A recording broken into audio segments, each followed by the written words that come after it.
Hey there. Tonight, we follow the currents to a place where the sea guards its older secrets. Imagine diving deep enough that sunlight dissolves into nothing, where the water grows colder than you thought possible, and shapes emerge from the blackness that your mind refuses to accept. That's where I first saw them. The silent pyramids, standing in eerie symmetry on the ocean floor, their angles sharper than stone has any right to be after thousands of years. The currents whispered through them like wind through ancient ruins, and something in me knew I was looking at a story older than any written word. It had begun with a sonar anomaly, a research vessel charting undersea ridges off a remote archipelago, found patterns in the depths, not the jagged chaos of geology, but lines, straight lines, too perfect, too deliberate. The data was passed around in hushed conversations, and eventually to me, because I'd earned a reputation for chasing things that should have been impossible. I boarded the vessel with more scepticism than hope, but that hope began to stir the moment the submersible descended. The ocean outside the viewing port was a velvet dark, swallowing the lights except for a pale glow on the instruments. Then, through the murk, an edge appeared. Not rock, stone, cut, laid, and stacked in ways nature never dreams. As the floodlights spread wider, the pyramid revealed itself. 4 faces meeting in a point, each face scarred by time but still holding the clean geometry of intent. And then, as if the sea wanted to mock my capacity for wonder, another appeared behind it. Then another. A dozen, arranged in a near-perfect grid, some small as houses, others massive enough to dwarf a football field. The pressure in my chest was not from depth, but from the sense that I was staring at something that did not belong here.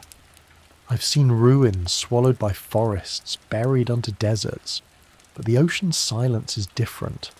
It doesn't just cover, it erases. No wind to carry whispers, no sand to shift and reveal shapes.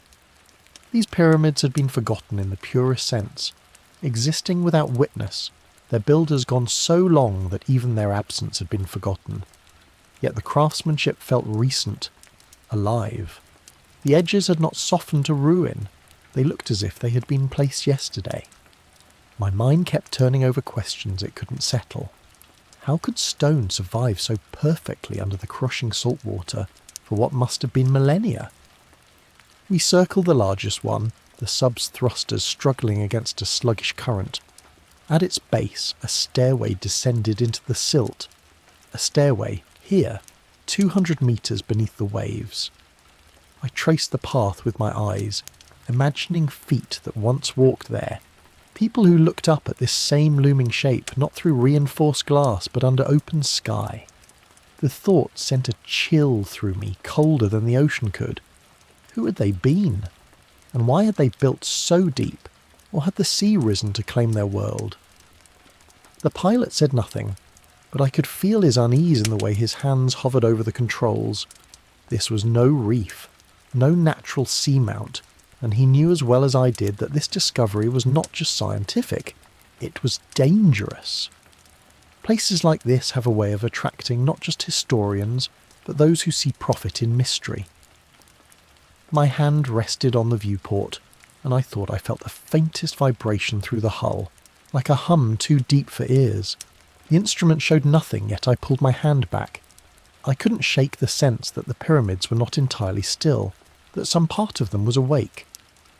We rose slowly, the shapes below fading back into the dark, but their geometry burned in my memory. I knew I'd be back. I also knew I'd be changed by whatever I found next. I didn't yet understand that the next time I descended, I wouldn't be alone. That line kept echoing in my head in the days that followed, though I didn't know why. I returned to the mainland with the research team, but the images from the deep stayed with me like a fever. Every angle, every shadow of those pyramids replayed in my mind when I tried to sleep. When I closed my eyes, I could still see the stairway vanishing into the silt, still feel the weight of something unseen pressing against the hull. 3 days later, I received a message. Not official, not routed through the research channels. It was a folded note, slipped under my hotel room door. No signature, only coordinates, a date and a time, and a short sentence. You're not the first to find them. The handwriting was firm, almost impatient, as if the writer knew I'd have no choice but to follow. The coordinates were close to the dive site but slightly north, over a trench that the expedition had marked as unstable. I thought about ignoring it. The sensible part of me knew that unplanned dives in such waters were reckless.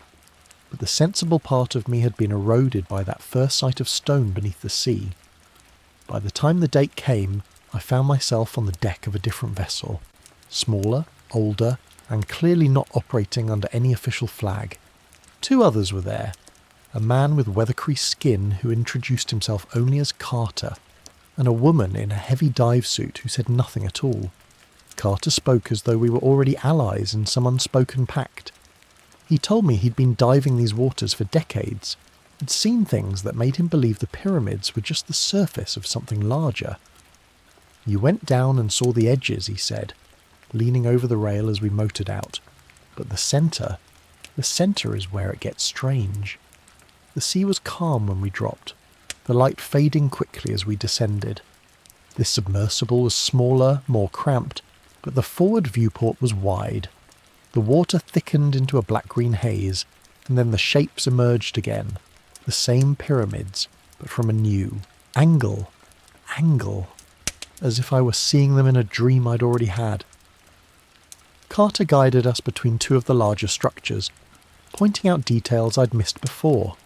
Grooves along the stones that seemed more like script than erosion, carvings so faint they revealed themselves only when light slid across them at the right angle.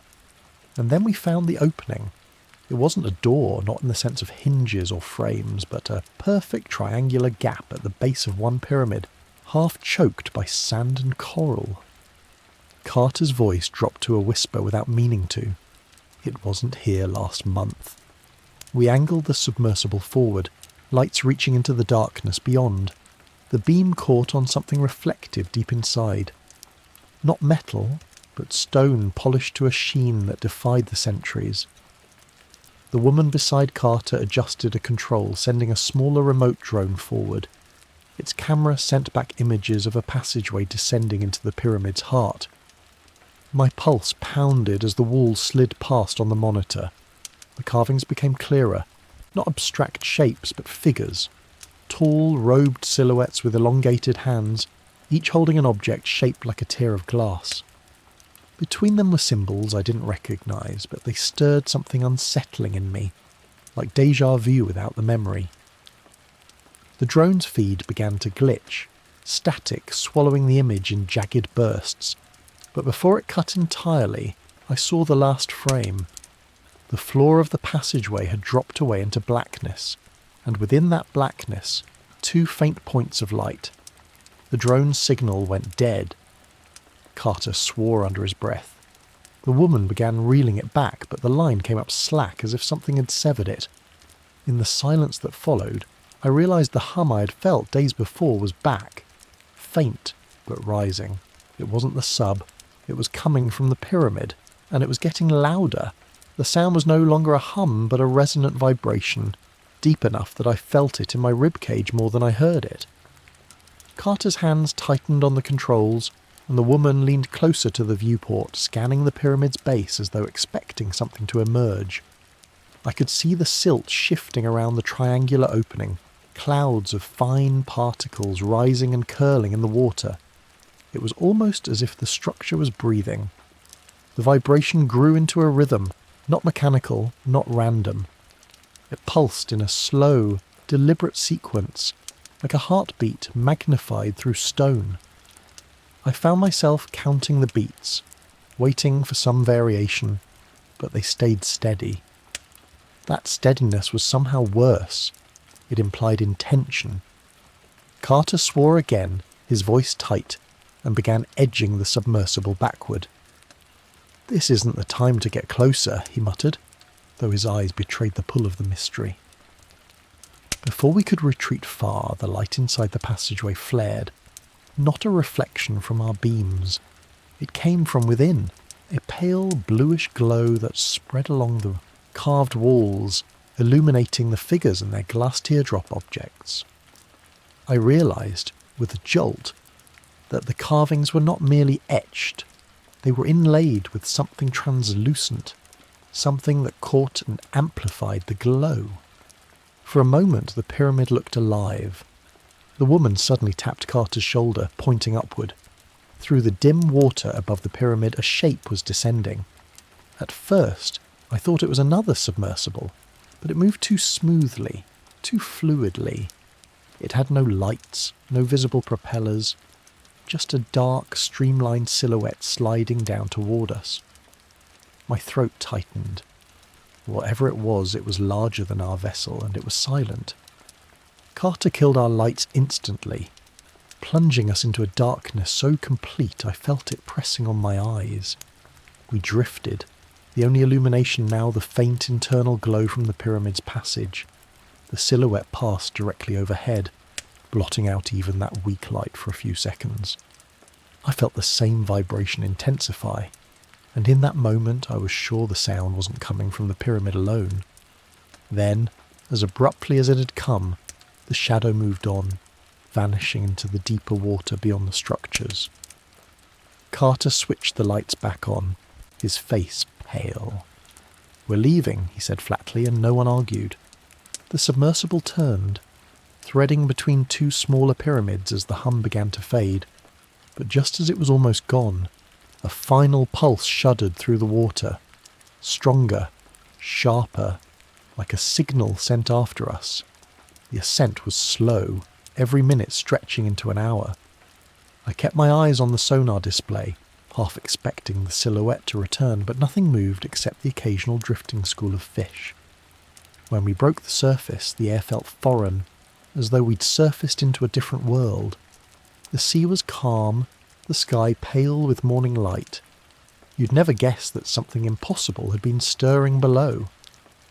On deck, Carter avoided my gaze, busying himself with securing the sub. The woman stripped off her suit in silence and disappeared below. I stood at the rail, staring at the water, trying to match its placid surface with the pulsing life I'd felt beneath. My mind kept circling the same questions. If these pyramids were the remnants of a lost civilization, what kind of civilization built monuments in the path of such things? Were they protectors, prisoners, or something else entirely? That night, back in my small rented room, I found another note slipped under my door. This time, the handwriting was shakier, and the paper was damp as though it had been at sea. It read, "The lights will call you again. Don't answer. No coordinates, no signature." But it didn't need one. I knew exactly where those lights were, and some part of me already knew I would go back. I just didn't yet realise that when the lights returned, they wouldn't be waiting in silence. It happened 5 nights later. I was walking along the harbour just before midnight, the town nearly asleep, the smell of salt and diesel heavy in the air. The water was flat, reflecting the moon in a pale, unbroken sheet, when I saw the first flicker beneath the surface. At first I thought it was a trick of light, a passing boat's reflection. But then it pulsed. Slow, deliberate, the same rhythm I had felt in my chest under the sea. I froze.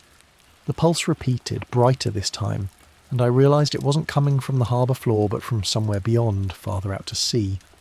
And then another answered it, faint but distinct from a different direction. It was a conversation in light, and I was standing in the middle of it. I told myself to turn away, to walk back to my room and lock the door, but something inside me resisted. It wasn't curiosity exactly, more like recognition, as if I had been here before and knew what came next.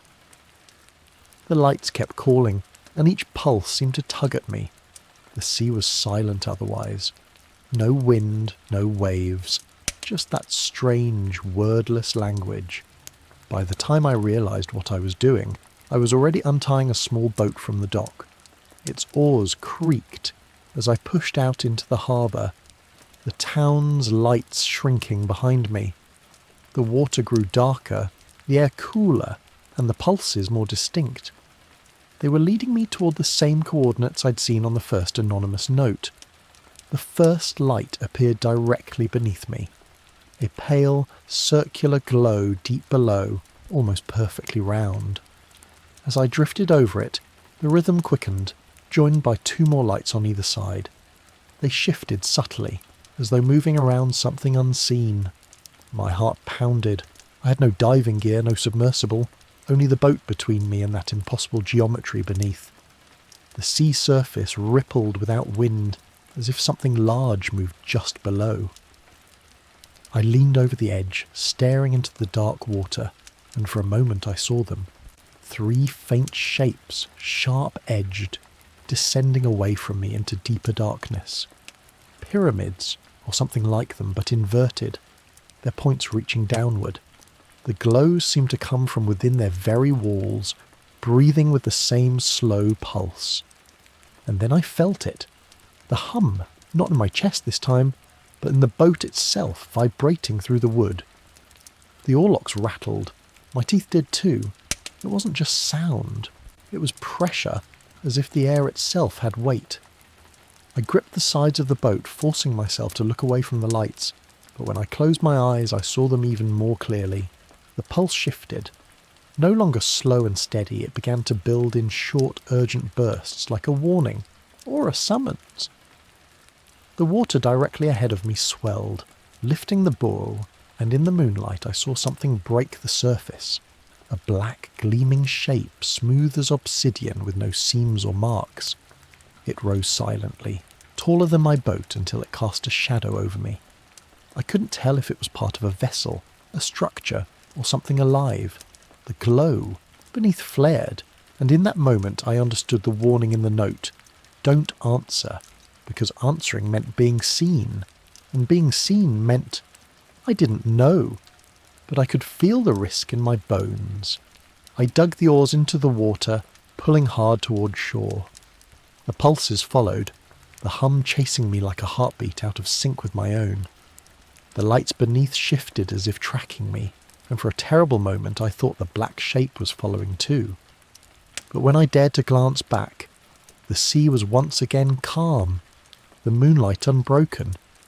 I reached the dock breathless, pulling the boat in with trembling hands.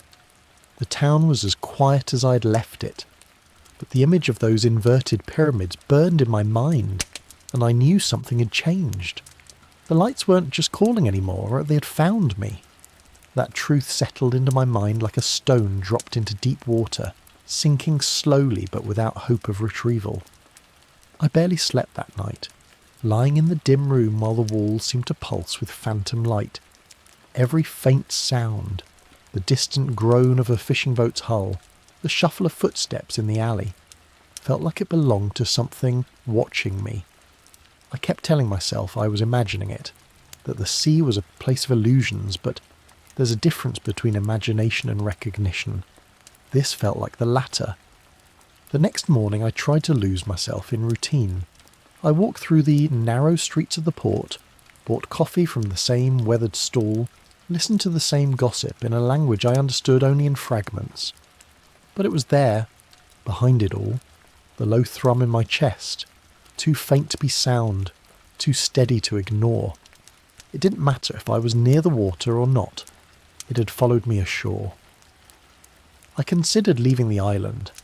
I even checked the ferry schedule, tracing my finger down the faded paper until I found the next departure. But the thought of leaving didn't feel like escape. It felt like turning my back on a door I had already half opened. Carter's warning eyes came back to me, and so did the first note. You're not the first to find them. Whoever wrote that had been marked by the same thing, and they were still here. By evening the wind had picked up, churning the harbour into restless ripples. I stood at the end of the pier, staring at the dark horizon where sea and sky blurred. I told myself I wouldn't go back, that no matter how loud the pull became, I'd resist it.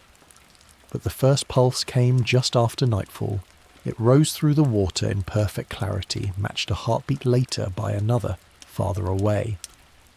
The wind died almost instantly, as if the world itself was listening. I didn't answer. Not that night. I stayed rooted on the pier until the pulses faded, the thrum in my chest slowing to a dull ache. But resisting came with its own cost. Sleep became a battlefield. My dreams were thick with submerged corridors and figures moving just beyond my reach, in one dream. I followed the stairway down into the largest pyramid, the walls glowing with the same blue light. When I touched the carvings, they pulsed under my fingertips like living skin. I woke with the sensation still in my hands. The following day, I saw Carter again. He was leaning against the wall outside a supply shack, his face half in shadow. "You've seen them again," he said, not as a question, but as a statement. I didn't ask how he knew. Instead, I asked him if he'd ever felt the pull away from the water, the sense that it could find you anywhere. His expression darkened. "That's when you're in danger," he said. "The first time you go to them. The second time, they come to you." I pressed him for answers, but he only shook his head. "If they found you, you'll have to decide. You either keep running until it stops, or you go where they want you." The woman from the dive emerged from the shack then, carrying a coiled rope. She glanced at me, then at Carter, and for a moment her expression softened.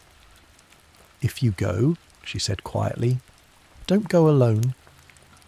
That night I heard the pulses again, faint, almost gentle. But underneath them was something new, a second rhythm, quicker, irregular, almost like words. I leaned out the window toward the sea, straining to hear, but the sound seemed to come from every direction. I knew then that running wouldn't work. The sea had already chosen its path for me, and somewhere in that black water the lights were waiting for my answer.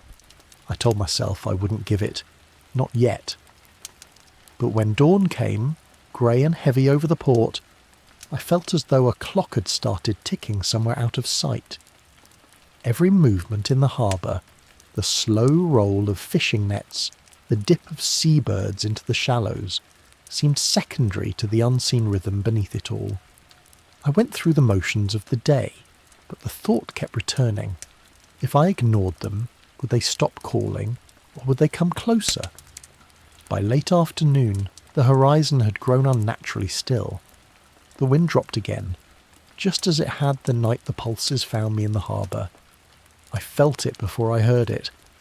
The thrum, rising from somewhere deep and far, threading itself into the air.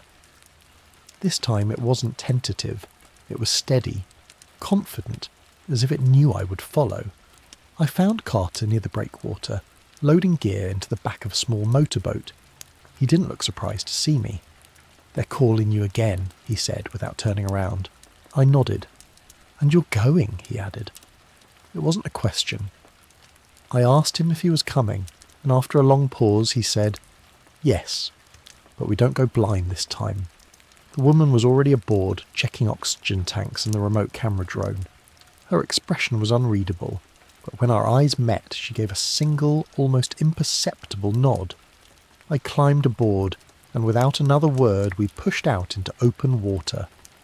The pulses grew stronger as we moved farther from shore. I could feel them through the hull, in the soles of my feet, in the air itself. The sun was sinking fast, bleeding into the water, and by the time we reached the coordinates, darkness had taken the surface. That was when we saw the first glow, a pale circle beneath us far below. Then another, farther off, and another. "They're in a different pattern tonight," Carter muttered. He was right. The lights weren't static this time. They were shifting, drawing faint geometric shapes across the seabed, their forms too perfect to be natural. The largest one pulsed twice, paused, and pulsed again, a deliberate signal. We descended in the submersible, the ocean swallowing us in cold darkness. As we dropped past 100 metres, the glow intensified, illuminating the outlines of the pyramids. But something was different. The stairway I had seen before was cleared of silt, as though it had been swept clean. The carvings along the walls shone brighter, and in the triangular opening at the base a faint current of light moved inward, beckoning. The woman sent the drone ahead, its camera feeding us flickering images. The passageway, the glowing inlays, and something else. Movement. Not fish, not drifting debris, but shadows, gliding along the corridor walls just out of full view. Carter slowed our approach, his hand hovering over the controls. "They're not alone in there," he said softly. The drone reached a chamber, vast, domed, with a polished floor that reflected the blue light like water. In the centre stood a structure I couldn't name. It wasn't a statue, though it rose like one. It had no face, no limbs, just an elongated form of dark stone wrapped in bands of the same glowing material as the carvings. The camera moved closer, and for a moment the bands pulsed in sync with the rhythm we'd felt since leaving shore. Then the feed began to distort. The image twisted, sound crackling through the speakers. Not static, but something that could almost have been a voice, stretched and submerged beyond recognition. The drone's lights dimmed, flared, and then the feed went black. The hum outside the submersible grew louder, and this time it was not a background presence. It was directed at us. I looked toward the opening of the pyramid, and the light inside shifted, growing warmer, almost golden, as if inviting us to enter. And for the first time I wasn't sure if we could refuse. The golden light spilling from the pyramid's opening seemed almost warm, though the temperature inside the submersible hadn't changed. It was as if the glow itself was pressing against my skin, urging me forward. Carter's hand hovered above the control lever, his jaw tense. "This is how it starts," he said, but the words sounded more like an observation than a warning. The woman glanced between us, her eyes catching faint reflections from the light outside. "If we turn back now, it won't matter," she said quietly. "You know that." Her voice carried no fear, only certainty, and she was right. The calling wasn't just an invitation anymore, it was a tether. We could retreat, but the connection had already been made. Slowly, Carter eased the submersible toward the triangular opening. As we crossed the threshold, the light seemed to deepen, not just in brightness, but in texture, as if it wasn't illumination at all, but some medium we were passing into. The water grew unnaturally clear, and the usual haze of silt was gone.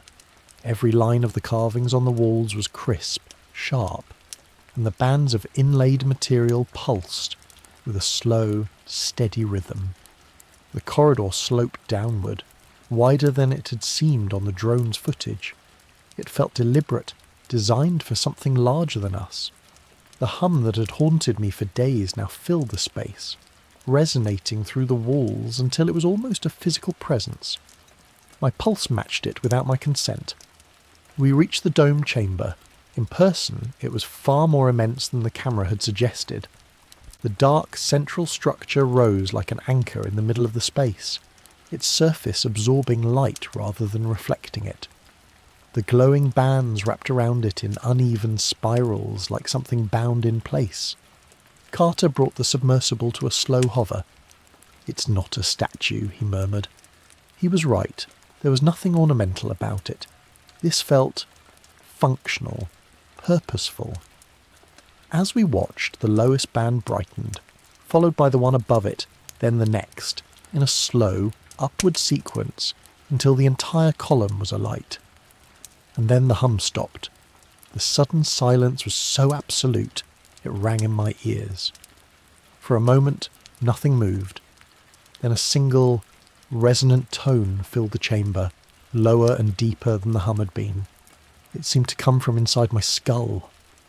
My hands clenched against the seat arms, every instinct screaming that I was being addressed directly, though no words formed. The woman gasped softly and leaned closer to the viewport. I followed her gaze to the base of the column, where the stone appeared to be shifting. Slowly, impossibly, a section of the dark surface was folding inward, revealing an opening. Behind it, the glow was blinding. "Back us out," I said, my voice breaking the spell for an instant. Carter didn't move. He was staring at the light, his expression unreadable, but there was something in it that made my stomach knot. Not fear, but longing. The tone deepened, vibrating through the hull until my teeth ached. Images flickered in my mind. An endless plain of water under a black sky, towers of stone piercing the surface, figures moving in the depths between them. They were not human, but they moved with purpose, with intelligence. The vision was gone in seconds, but it left a residue, like a scent that lingers after the source has vanished. When I blinked, the opening at the base of the column had grown wider, the light within shifting in subtle patterns as just almost like breathing. I realised then that the spiral bands weren't decoration or chains, they were seals, and something inside was beginning to wake. The first sign wasn't movement, but the shift in the water itself. A slow pressure built, as if the sea around us were being drawn toward that widening opening. It wasn't a current in the ordinary sense. It felt deeper, like the entire volume of water in the chamber was subtly leaning forward, drawn by whatever was stirring. The golden light thickened, no longer a glow but a substance, something you could almost imagine touching. Carter's knuckles were white on the controls, yet he didn't pull us back. The woman's eyes stayed fixed on the widening seam in the column, her breath slow and steady like she was bracing for something she'd already imagined countless times. The hum didn't return, but in its place came a faint, layered sound. Not one voice, but many, whispering in a language my mind didn't recognise yet somehow understood. It wasn't speech exactly. It was closer to the sound of memory surfacing. I felt an image rather than saw it.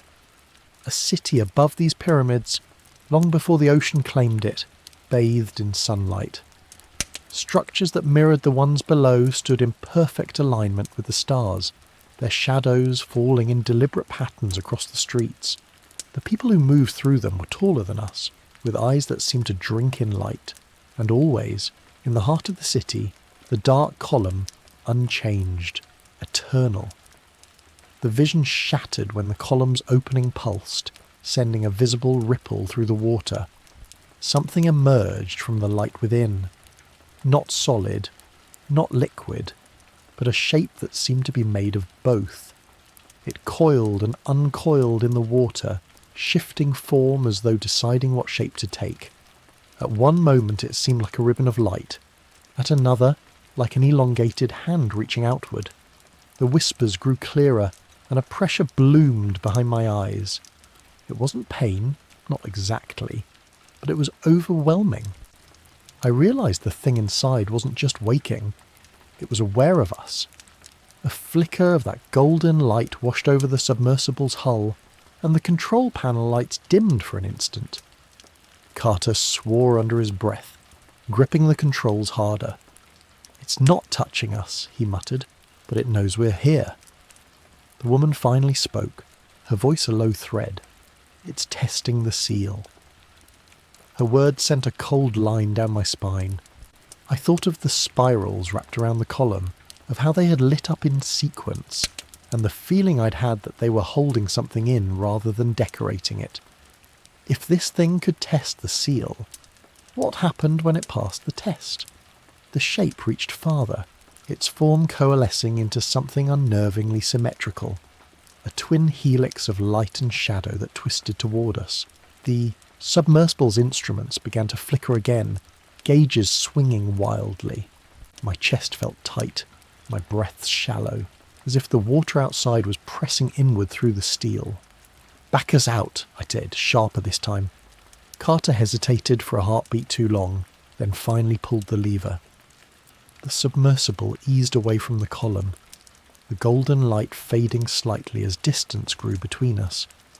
But the shape didn't retreat. It followed. The whispers rose, layering into something almost melodic, and for a heartbeat I thought I heard my own name in them. The shape stopped just short of the sub's prow, as though waiting.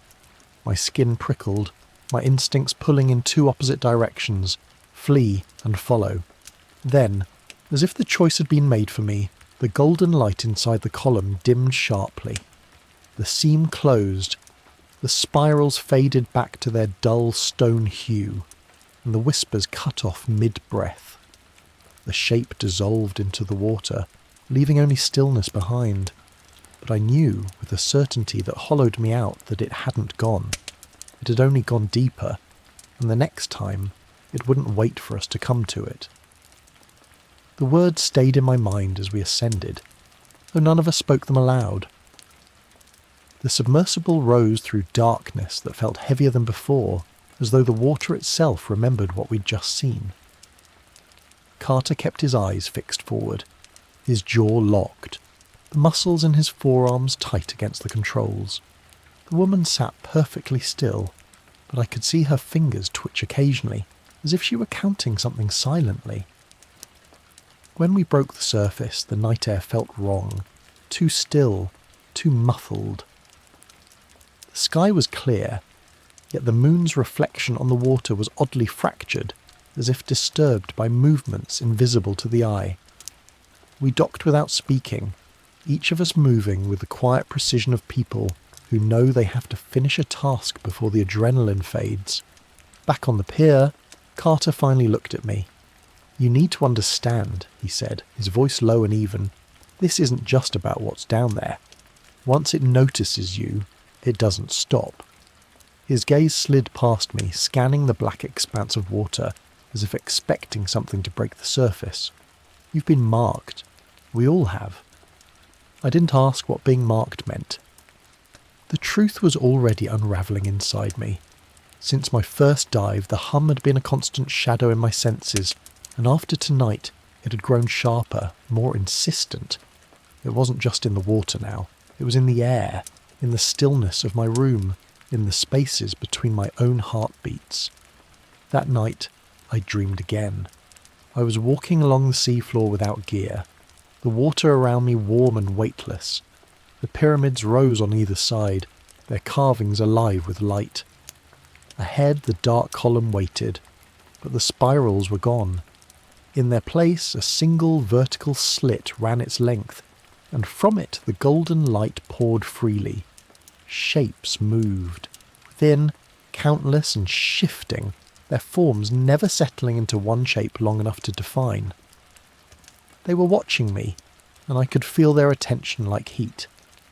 When I woke, my sheets were damp with sweat, though the air in the room was cool. Outside the window, the harbour was silent, the water flat, but a faint pulse still shivered through the glass, too soft to be anything mechanical. I found Carter the next morning in the same place he always seemed to be, leaning against the seawall, his eyes on the horizon. I told him about the dream. He didn't laugh, didn't question it. Instead, he said, "That's not a dream. That's them reminding you." The woman joined us a few minutes later, carrying a folded chart. She spread it on the seawall, pointing to a section far beyond where we had dived. "The patterns aren't just random," she said. "They're moving. Every time the lights appear, they shift position, like they're circling something bigger," Carter frowned, "or closing in." I stared at the marks on the chart. If the lights were moving in a pattern, it wasn't a random drift of deep currents. It was coordination, purpose. And if they were circling, what sat in the centre of that circle? The woman traced a finger over the map, stopping at an unmarked expanse of ocean. "Here," she said, "this is where they'll lead us next, but we won't be following them in." Her words made no sense at first. How could we know where to go if we didn't follow? But then I understood. She wasn't talking about chasing the lights. She was talking about getting ahead of them, intercepting whatever they were circling. Carter shook his head. "If we get ahead of them, they'll know. They'll know before we even leave the dock." The woman met his gaze without flinching. "They already know." I felt the pulse again, deep in my bones, as if something far below had just shifted its weight. And for the first time, I wondered if the pyramids were the lure, and the real thing we were dealing with had yet to rise. That thought wouldn't leave me. All day it clung to the edges of my mind like a shadow just out of reach. I'd come here thinking the pyramids themselves were the mystery, the key to an ancient story buried beneath the sea. But now they seemed like something else entirely, not the heart of it, but the bait. The idea carried a cold logic I didn't want to accept. If they were meant to draw us in, then what were they leading us toward? The woman's chart lay open on the table in Carter's small rented cabin, a map of the sea crisscrossed with faint pencil marks. She tapped the centre point again. "This is where they converge," she said. "It's not marked on any modern survey. No reefs, no shallows, no wrecks. Just deep water." "Too deep for a casual dive," Carter muttered, scanning the lines. "If we go there, we commit." "Commit to what?" I asked. Neither of them answered right away. Carter finally looked at me and said, "If we go there, we're going into their space. Not just a place they pass through, a place they own." The word own hung in the air, heavy with meaning. I thought of the golden light, the shifting shape that had reached for us, the way the hum seemed to be inside me now. If they owned a place, it wasn't in the human sense. It wasn't just territory. It was possession, a weaving of presence into every inch of it. We set out before dawn, the boat moving fast across calm water. The horizon was a thin line, the sky pale with the first light of day. The coordinates were far from any regular fishing route, farther still from the islands. Out here, the sea had a different character, deeper, darker, a stillness that wasn't peace, but anticipation. By mid-morning, the instruments began picking up faint anomalies, patterns of movement far below, too regular to be currents. The woman adjusted the sonar, and a shape appeared on the screen, not one of the pyramids, but a ring. Perfectly circular, hundreds of meters across, with smaller structures spaced evenly along its edge. "Not natural," Carter said under his breath. We descended in the submersible again, the surface light fading quickly. The deeper we went, the more the water seemed to darken beyond what depth alone could explain. And then the ring came into view, massive, ancient, and impossibly precise. The structures along its edge rose like monoliths, each one carved with the same inlays as the pyramids, glowing faintly in the gloom. Inside the ring, the seafloor dropped away into a black abyss. The light from our vessel barely touched the edges before vanishing into nothing. The hum returned in full force, vibrating through the hull, through my bones, as if the abyss itself was speaking. Shapes moved in that darkness. Vast shapes, slow and deliberate, too far down to see clearly but large enough to distort the water around them. One of them drifted closer to the edge of the abyss, and in the moment before it slipped back into shadow I saw it. A form that was not entirely physical, its outline shifting as though reality itself couldn't decide what it was. The woman's hand tightened on the railing beside her. "This isn't where they live," she whispered. "This is where they come to meet." A ripple passed through the ring, a faint shimmer in the water, and the monoliths along its edge brightened in unison. The hum deepened, and from the abyss rose a single column of golden light, wider than our vessel, pulsing slowly like a heartbeat. I didn't need anyone to tell me. Whatever was down there had noticed us, and this time it wasn't waiting for an invitation. The golden light swelled, not just brighter, but heavier, as though the water itself thickened with its presence.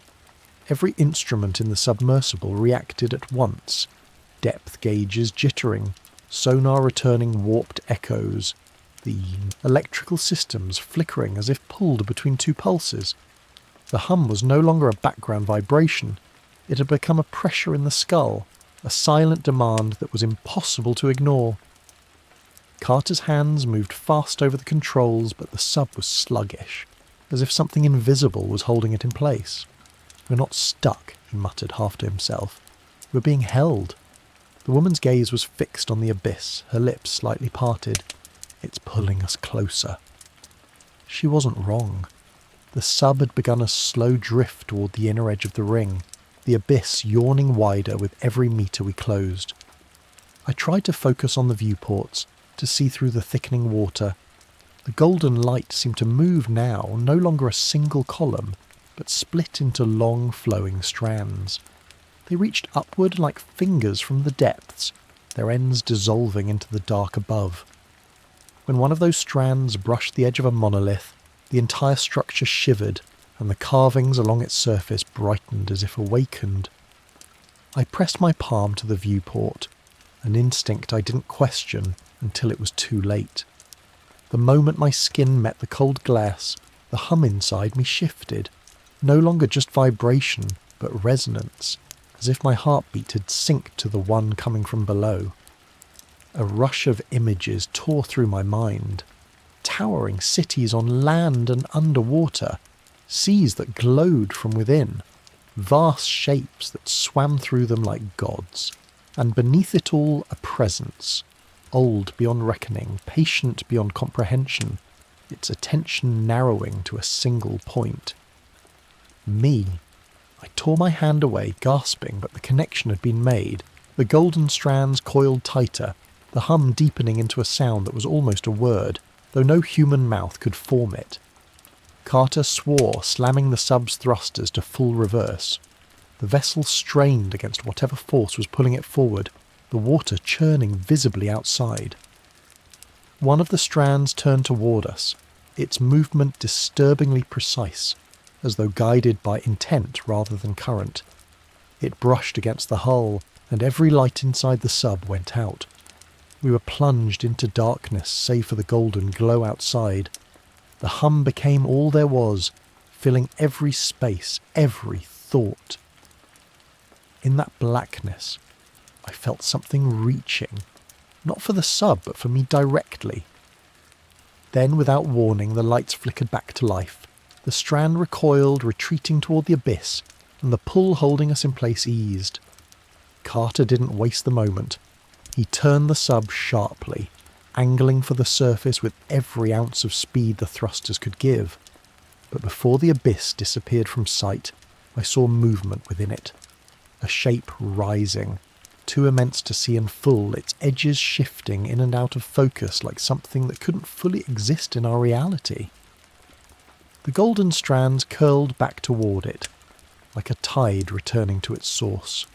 The hum faded as we climbed, replaced by the pounding of my own pulse in my ears.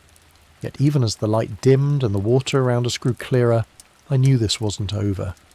That thing had found me in the dark, and in the instant before we broke the surface, I felt it send one final, deliberate pulse upward. It wasn't a threat, it was a promise. Those words burned in the back of my mind as the submersible broke the surface. The air felt colder than before, sharp against my face, but I couldn't shake the sensation that the water still clung to me. Not in droplets, but in presence. Even out here, miles from land, I could feel it, the way a diver feels the weight of the ocean long after returning to shore. Carter said nothing as we secured the sub. His movements were mechanical, almost desperate, like a man determined to finish a task before his resolve failed. The woman stayed seated for a long moment, eyes on the horizon, until finally she whispered, "It won't stop now." Her voice carried no urgency, only inevitability. We motored back toward the port in silence. The sea was too calm, unnervingly so, and I kept catching myself glancing over the stern as if expecting the golden light to rise after us. But the surface stayed dark, reflecting only the thin sliver of the moon. That should have been comforting. It wasn't. Back in the harbour, Carter cut the engine and let us drift the last few metres to the dock. "We can't go back there," he said abruptly. "Not again. Not without something we don't have." He didn't elaborate, but I didn't need him to. Whatever had risen from that abyss wasn't meant to be met unprepared, if it was meant to be met at all. I tried to sleep that night, but rest was impossible. My dreams were sharper than before, clearer, as if the barrier between memory and vision had been thinned.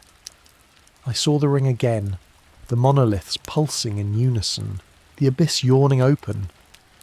But this time, I wasn't in the submersible. I was suspended in the water itself, drifting closer to the centre, the golden strands wrapping around me without touch, without force, and yet carrying me downward. I didn't fight it. That was the worst part. I wanted to see. When I woke, the pulse was there again. Faint, almost gentle, but steady as breath. I stepped out into the early light of the port and saw Carter already waiting, leaning against the seawall with a thermos in hand. "It reached you, didn't it?" he asked, reading my face. I nodded. The woman arrived moments later carrying a battered case. She set it down on the seawall and opened it, revealing a collection of equipment that didn't match any standard dive gear I knew. Strange lenses, compact metal cylinders etched with symbols, small vials of an iridescent substance that seemed to shimmer even in the dim light. "If we go back," she said, "we don't go as we are. This is from the last time." "The last time?" I asked. She met my gaze. "We weren't the first to find the ring." A cold unease spread through me. The implication was obvious. Others had gone before, equipped with tools for something far beyond exploration. What happened to them? Her silence was answer enough. Carter finally spoke, his voice flat. "We're alive because we left when we did. They didn't. If we go again, it's not to study. It's to see if there's a way to shut it down." The word shut felt strange in my head, too small for the thing we'd seen. "You think it can be stopped?" I asked. "I think," he said, "that if it can't, it will keep rising, and one day it won't go back down." The pulse inside me quickened, as though it had heard him. I looked out at the water, the calm surface betraying nothing of the vast machinery moving beneath. The thought of returning made my stomach tighten, but the alternative was worse, to wait, knowing it would come for us when it was ready. I realised then that the promise I'd felt in the deep wasn't just for me, it was for all of us, and sooner or later it meant to be kept. The sentence echoed in my head with the same rhythm as the pulse in my chest, as if the two were sinking into a single truth. I wanted to believe there was still time, that we could prepare, gather knowledge, arm ourselves against whatever waited in that abyss. But every part of me suspected time wasn't something we were being given. It was something we were being measured by. Carter unrolled the tide charts and weather maps across the table in the harbour cafe. The place was nearly empty, the few fishermen inside keeping their voices low, throwing glances our way without curiosity, or perhaps with the kind of curiosity that refuses to be voiced. 3 days, he said, marking a point with a blunt pencil. That's the next calm window for deep descent. We go then, or we lose our chance until the currents shift. The woman, who still hadn't given me her name, was already inventorying the strange equipment she'd shown us. She handled each item with a kind of reverence, like these weren't just tools but talismans carrying weight beyond their physical use. I asked her again about the last team, the one that had brought this gear down before us. She didn't look up when she said, "We heard them on the comms for exactly 12 minutes after they reached the ring." Then nothing. But the hum started that same night, and it hasn't stopped since. Carter caught my eye. "You understand what she's saying? We didn't wake it. We didn't even find it first. We just came close enough for it to notice we were different. Different." The word stuck with me as we left the cafe. I thought of the moment in the abyss when that strand of light had turned toward me specifically, as though choosing. Why me? There had been 3 of us in that submersible, but in that instant, it had felt personal. The next 2 days passed in a haze of preparation. I learned to use the modified equipment, though half of it didn't behave the way anything mechanical should. The cylinders emitted low vibrations when activated. The lenses refracted light into shifting patterns that made my eyes water if I looked too long, and the vials of shimmering substance seemed to respond to touch, the liquid swaying slightly toward my fingers as if aware. I didn't ask where it came from. I suspected I didn't want the answer. On the second night, I woke to find the pulse stronger than ever, thrumming through the walls, the floor, even the air. I went outside and saw the horizon lit in faint, flickering gold. It was too far to be ships, too steady to be lightning. I stood there for nearly an hour watching the glow shift and fade until it was replaced by darkness again. By dawn, the decision was no longer in question.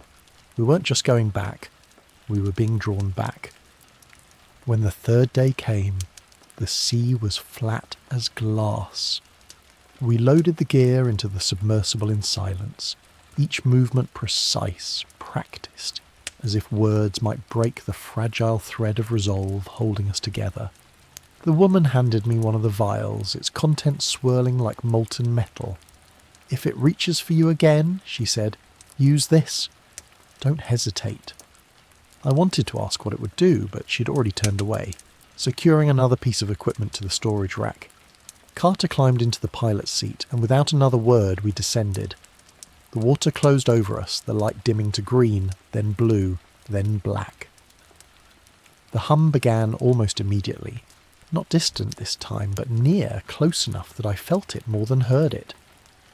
By the time the ring appeared in our lights, the golden strands were already moving, not rising from the abyss, but curling along the monoliths, linking them in a slow, deliberate weave.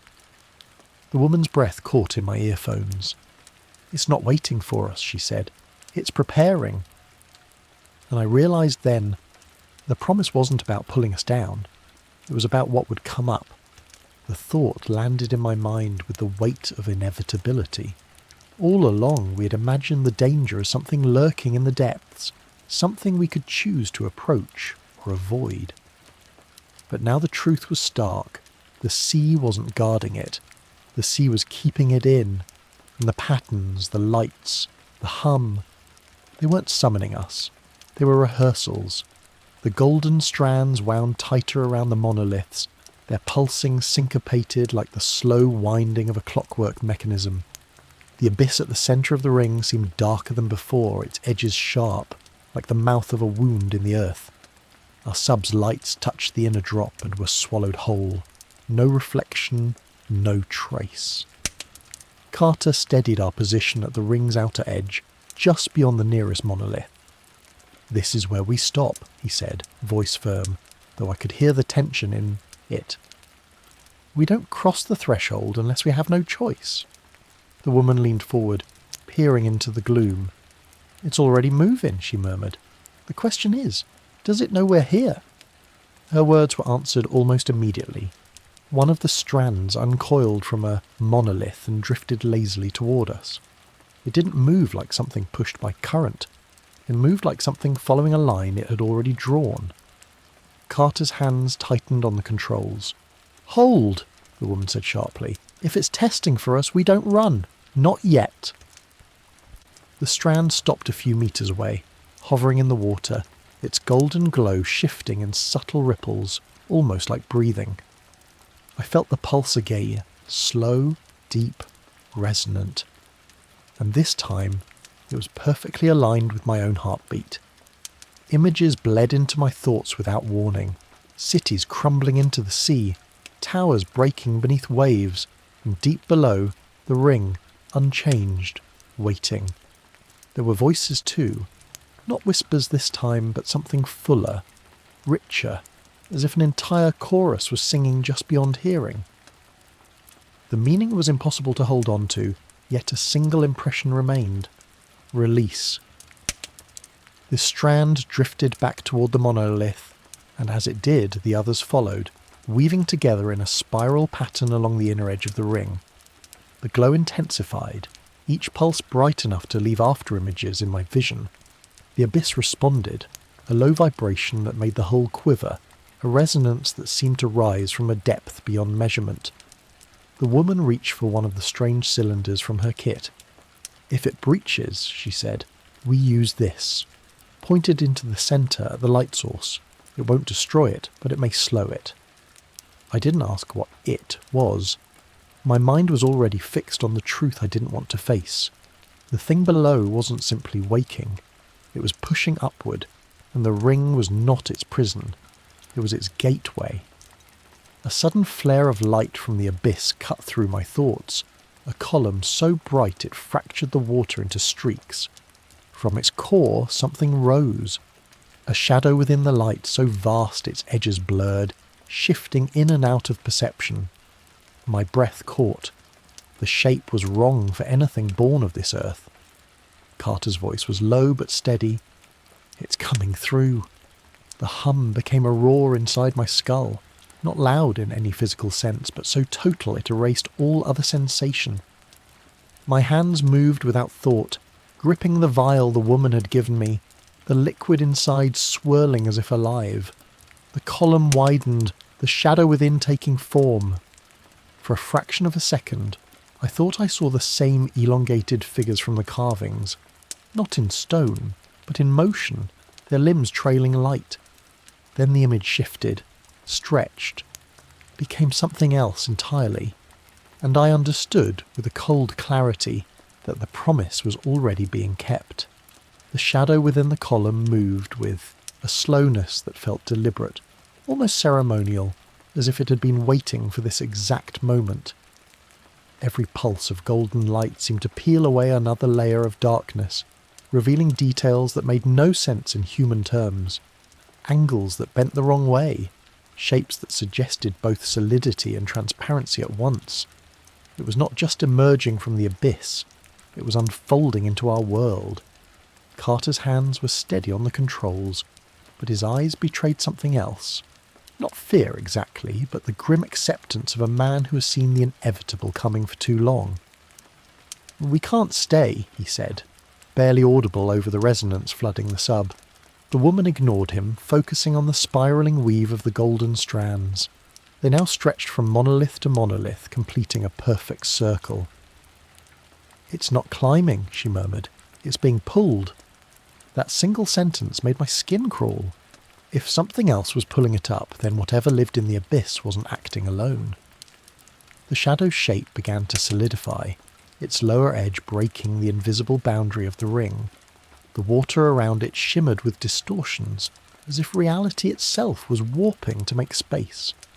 My thoughts became disjointed, splintered by flickering visions, sunken landscapes illuminated by alien constellations, rivers of liquid gold cutting through black stone, skies that bent inward like inverted domes, and always at the centre of those visions eyes.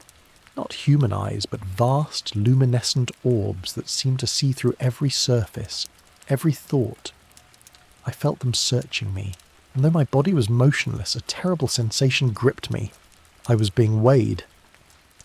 The woman reached for the strange cylinder from her kit, pressing it to the viewport. "Now," she said. Carter hesitated. "We don't know what it will do. We know what will happen if we wait," she replied. I gripped the vial she had given me earlier, feeling the liquid inside swirl faster, almost violently, as if it too recognised what was happening. She twisted the cylinder's top, and a pulse of deep violet light erupted from its tip, cutting through the water like a blade. It struck the golden strands, and for a heartbeat, the entire weave flickered. The shadow convulsed, its shape blurring, and the hum in my skull broke into a jagged, chaotic rhythm. The monolith nearest to us dimmed, its carvings fading as if the light had been drawn out of them. But then the abyss answered. From below, another surge of light erupted. Not golden this time, but a sickly green-white radiance that seemed to leach the colour from everything it touched. The pulse from the cylinder was swallowed, snuffed out, and the golden strands brightened again, stronger than before. The shadow resumed its ascent, moving fast now, no longer ceremonial. Carter slammed the thrusters, pulling us back from the ring. The monoliths loomed past the viewport, their glowing inlays now strobing in sharp, rapid bursts. The resonance in my head rose to a pitch that bordered on pain. I clenched the vial tighter, sensing that whatever it was meant for, the moment to use it was coming. We cleared the ring's edge, but the pull didn't lessen. If anything, it grew stronger, like the thing in the abyss had fixed on us specifically. Through the rear viewport I caught one last glimpse, the shadow breaking fully into the circle of monoliths, the the golden strands spiralling upward like a crown around it, and then, in one single, deafening pulse, it sent something through the water that was not sound, not light, but pure intent. It was a message, and though I couldn't translate it, I understood its meaning perfectly. You are coming back. The words weren't spoken, yet they imprinted themselves in my mind like an engraving on stone. They felt older than language, older than the pyramids themselves, and I knew with an instinct deeper than thought that they weren't merely directed at me.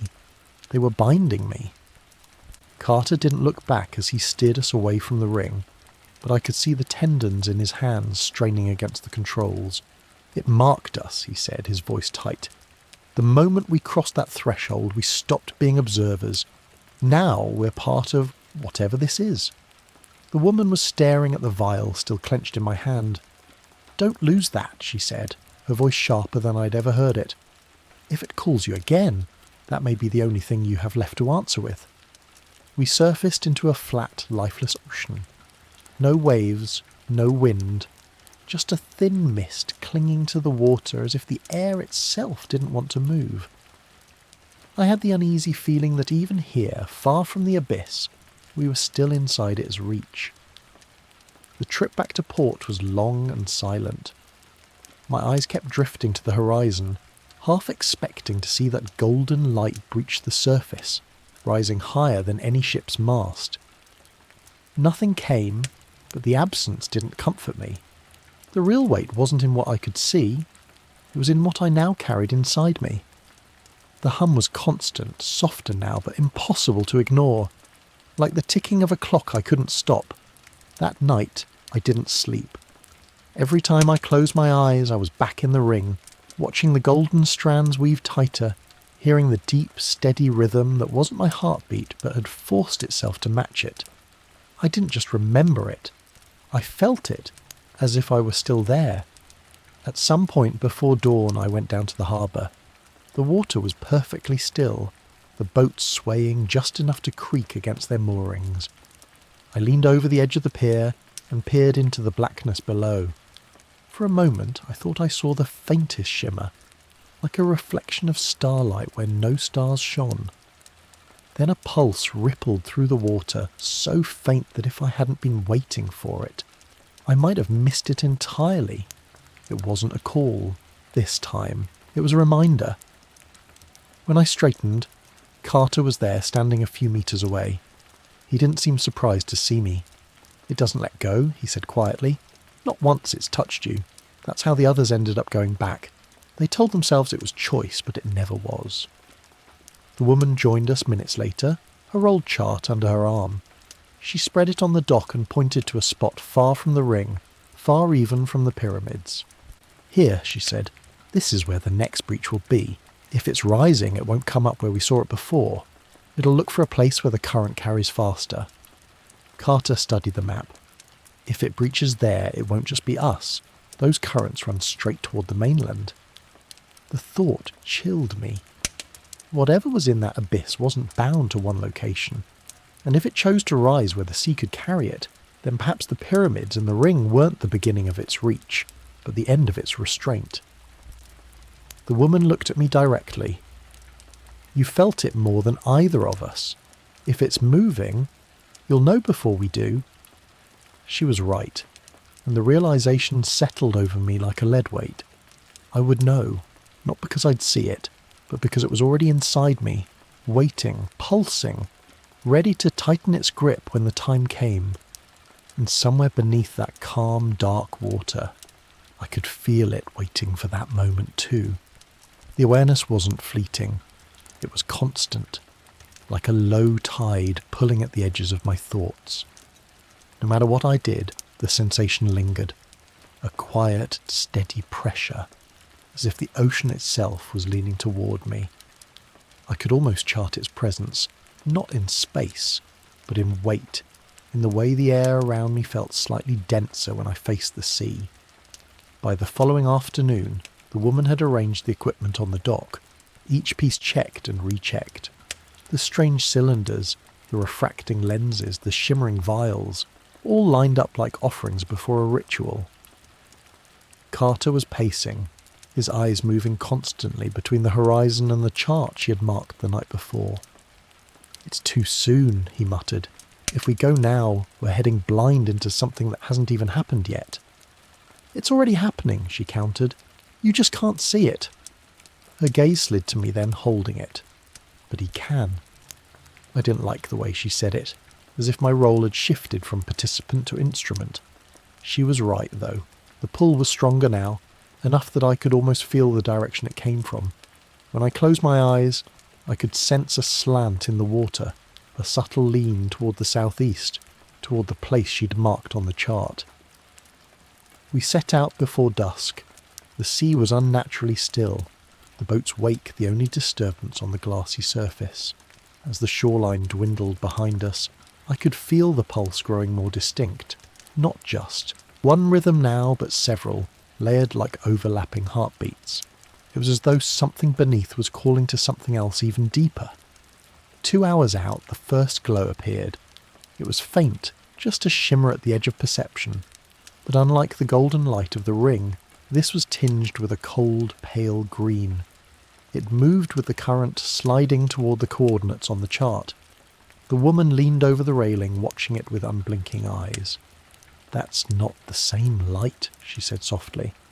"No," Carter agreed, his voice grim. "It's something older." The glow vanished as quickly as it had appeared, but the pulse didn't fade.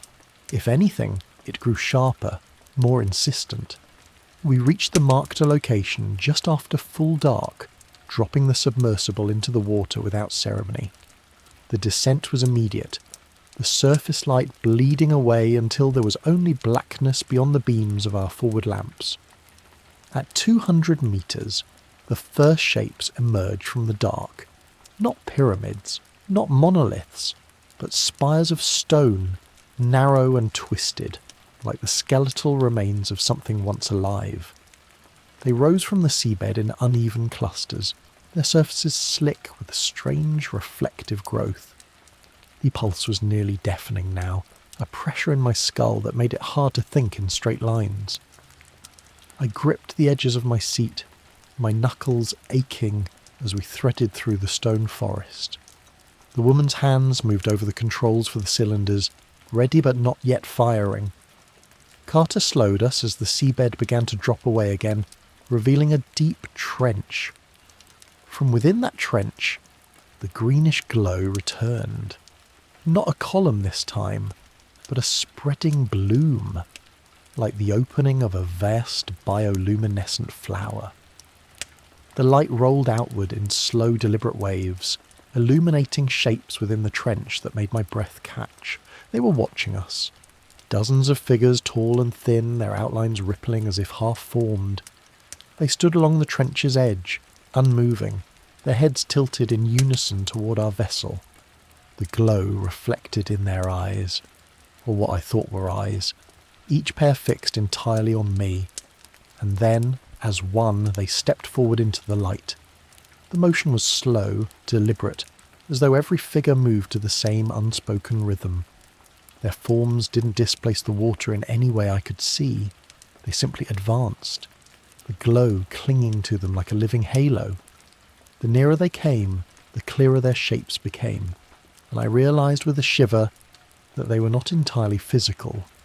Parts of them seemed to fade in and out, as if their bodies were caught between this world and somewhere else. Carter's voice was low but taut. "They're not swimming." He was right. Their movement wasn't propelled by muscle or fin. It was as though the space between them and us was being erased.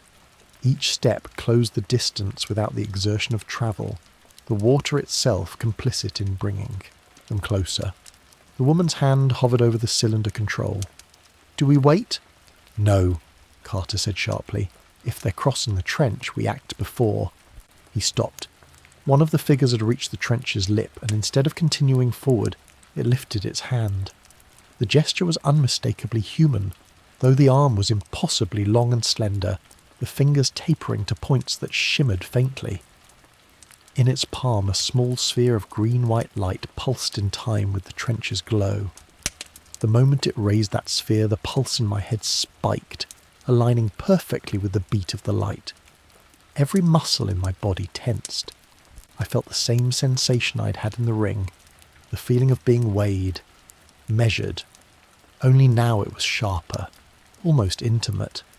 Images surged behind my eyes, the skeletal spires above the trench stretching far higher until they formed a cage, storms raging on the surface above them, and deeper still, something vast shifting in the dark, its presence so overwhelming it bent the water around it. The vision ended with the sphere of light pressed against my chest, sinking into me like a second heartbeat. I blinked hard, and the figure was suddenly closer. The trench's edge was still far below, but distance no longer seemed to matter. The sphere pulsed brighter, and the hum that had haunted me for days swelled into something more complex. Not a single note, but chords, layered and resonant, vibrating through every cell in my body. "They're speaking to him," the woman said quietly. Carter's eyes flicked to me. "What are they saying?" I shook my head. "Not words, it's instructions." Her fingers tightened on the cylinder, but she didn't fire. The figures had stopped advancing, forming a wide arc along the trench's edge. All of them held identical spheres now, their glow painting the water in shifting patterns. The pulses began to alternate, one brightening as another dimmed, until the whole group formed a synchronized wave of light. And then I understood. They weren't just showing me something. They were building something. The pulses merged into a spiral, twisting inward toward the trench's centre. The greenish glow deepened, and I felt the water around us tighten, as though the trench itself was taking a breath. Somewhere below, something responded, a slow, rising vibration that made the skeletal spires quiver. Carter's voice was sharp now. "We're leaving. Whatever this is, we do not want to be here when it finishes." The woman hesitated only a moment before nodding, but as Carter turned the sub, I saw the nearest figure tilt its head toward me. The sphere in its hand flared once, impossibly bright, and for a heartbeat, I thought I heard something break. Not in the sub, not in the water, but in me. The next pulse from the trench was different. It wasn't calling me anymore. It was summoning something else. The realization struck like a drop in pressure before a storm, sudden, absolute, and leaving no room for doubt. Whatever connection I thought I had with the presence in the deep, it had shifted its attention entirely. I was no longer the focus. I was a witness. The spiral of pulses from the figures quickened, their spheres of light flaring in an intricate sequence that I could almost follow, like an unspoken equation written in radiance. The trench responded in kind. The greenish glow below began to swirl, thickening into a vortex that seemed to churn the very water without creating current. Carter pushed the thrusters harder, threading us backward through the skeletal spires.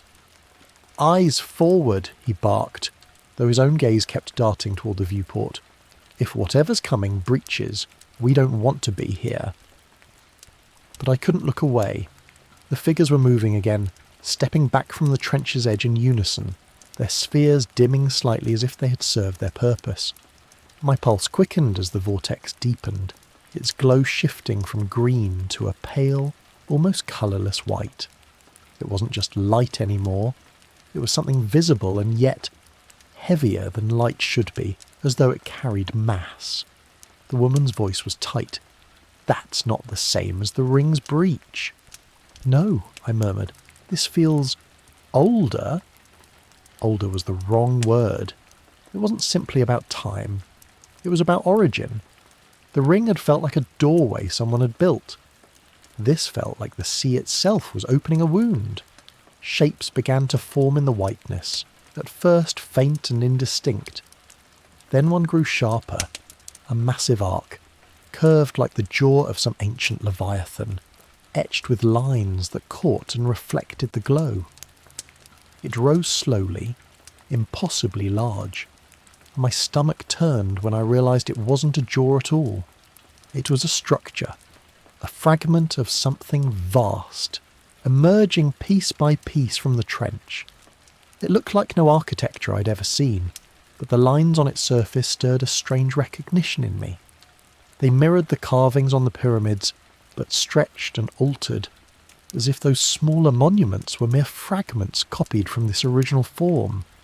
The hum returned, but different now, deeper, heavier, resonating through the hull until my teeth ached.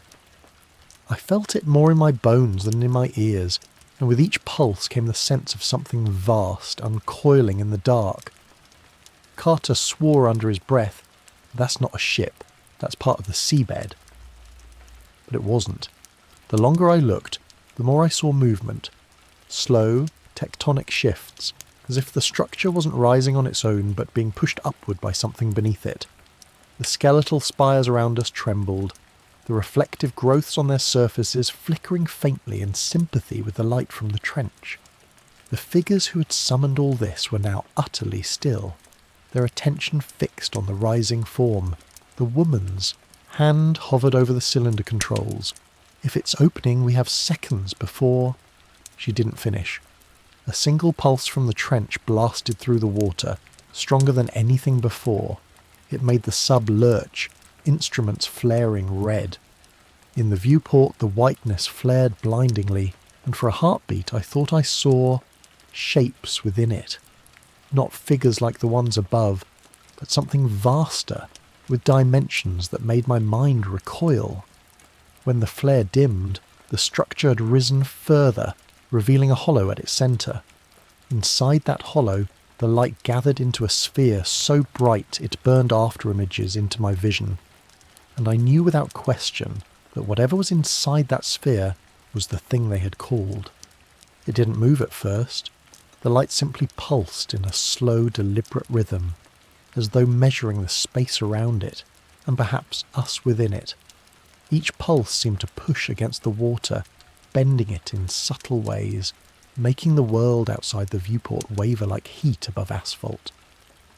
The figures along the trench didn't approach, didn't signal again.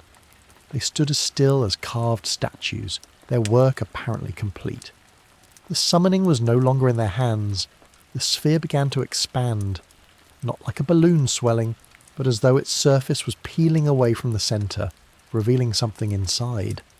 The light grew sharper, almost metallic, until my eyes could no longer hold it without watering.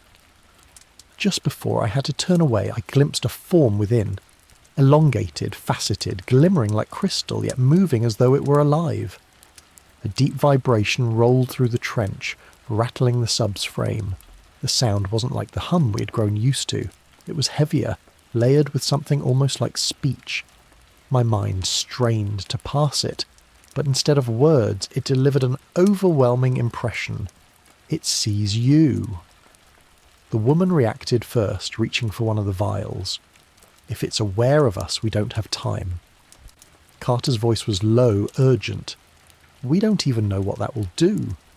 "We know what happens if we do nothing," she shot back. The thing inside the sphere shifted, its facets catching and bending the light into patterns that moved across the seabed, over the skeletal spires, over the still figures. Each time the light touched them, the growths on the spires flared faintly like a response signal. And then the water moved. Not in waves, not in current. It moved as if the sea itself had drawn a single breath inward. The sub tilted slightly toward the trench. I braced against the seat, heart pounding. The pull wasn't mechanical or gravitational. It was invitation. The light from the sphere dimmed for a fraction of a second, just enough for me to see what lay beyond it. There was no bottom. The hollow inside the structure opened into a void so deep that the human eye could not measure it. And from that void, faint shapes stirred, too massive and too far away, to be fully perceived. "They're not bringing it up," I whispered. "They're opening the way for it to come through." The woman uncapped the vial, the shimmering liquid inside swirling violently now, as if agitated by the proximity of whatever was in the sphere. If we're going to act, it has to be before it crosses. Carter's eyes locked on mine. If we try and fail, it might notice us the way it noticed you at the ring. And then... He didn't finish. He didn't have to. Another pulse came from the sphere. Not light this time, but something that reached straight into my mind. It was neither hostile nor friendly. It was simply certain. I felt the shape of the thought it carried. You will be here when I arrive. The woman didn't wait for my answer. She pressed the vial to the sub's release port and activated it. The liquid shot into the water outside in a silver stream, curling toward the sphere like smoke drawn into a flame. For a heartbeat, the light fractured, splintering into dozens of shards that danced wildly through the trench. The figures reacted instantly, their spheres flaring in unison. The skeletal spires vibrated so hard the reflective growth began to flake away in tiny clouds. The white void beyond the sphere seemed to shiver, but the sphere itself did not break. It steadied, its light returning to full, the form inside moving with greater speed. The pulse returned, stronger, and I felt the promise settle deeper inside me, unavoidable, undeniable. It would rise, and it would not rise alone. The certainty of it hollowed me out. Whatever was inside that sphere was only one part of a larger truth, a truth that the trench, the ring, and the pyramids were all pieces of. The others, the ones who had summoned it, hadn't left or vanished. They were still here, standing sentinel, waiting for the rest of whatever lay beneath to follow. Carter didn't waste another second. He yanked the controls, turning the sub away from the trench with a force that made the hull groan. The woman stayed rigid in her seat, her eyes locked on the rear viewport, as if tearing herself away from that light would break some fragile understanding she'd been building. "Don't look back," Carter said through gritted teeth. "Not even once." The hum in my skull shifted again, less like vibration and more like the low resonance of an organ pipe. It pressed into my thoughts, drowning out the sound of the sub's engines. Beneath it, I could hear the faintest echoes of movement. Not water, not mechanical noise, but the slow, deliberate stirring of something far larger than anything our lights had touched. The skeletal spires around us trembled as we passed, shedding more of their reflective growth into the water. In the dim beams of the sub, it looked like silver snow drifting upward instead of down. For a fleeting second, I thought I saw one of the tall figures moving among the spires, matching our retreat. But each time I blinked, it was gone. The woman finally tore her gaze from the viewport. "The vial didn't work because it wasn't for the sphere," she said quietly, almost to herself. "It was for them, the ones holding it here." Her words made my stomach knot. "If that's true, then it's too late," Carter cut in, pushing the sub harder. "Whatever is holding it, whatever's keeping it from breaking through, they've already chosen to let go." The water around us began to dim again, as if the trench's glow had been swallowed. That should have been a relief, but it wasn't. The absence of light only meant that the thing below no longer needed to announce itself. And then I felt it. Not the hum, not the pulse, something else. A presence, vast and cold, brushing against the edge of my mind like a current curling around an island. It didn't press or force its way in.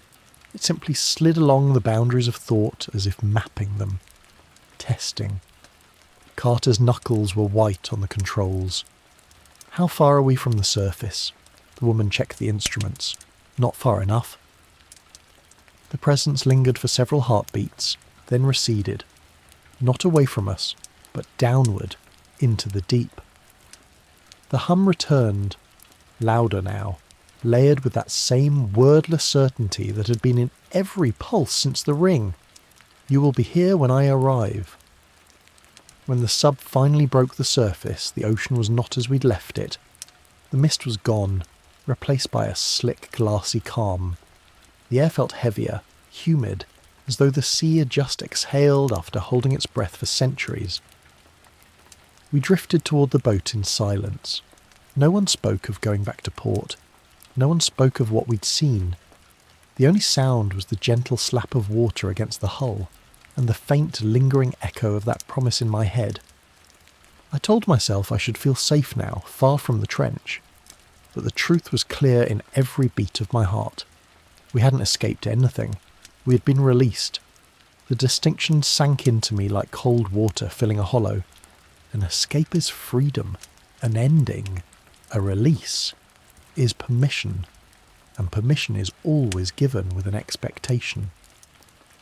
Whatever waited below had not been defeated or deterred. It had simply allowed us to leave. Carter didn't speak as we hauled the sub back onto the boat. His jaw was set, eyes fixed on the horizon as though staring at something only he could see. The woman moved with the same methodical precision she always had, checking seals, securing gear, but there was a tension in her shoulders that hadn't been there before. It wasn't fear. It was anticipation. When the engine started, I kept my gaze on the water.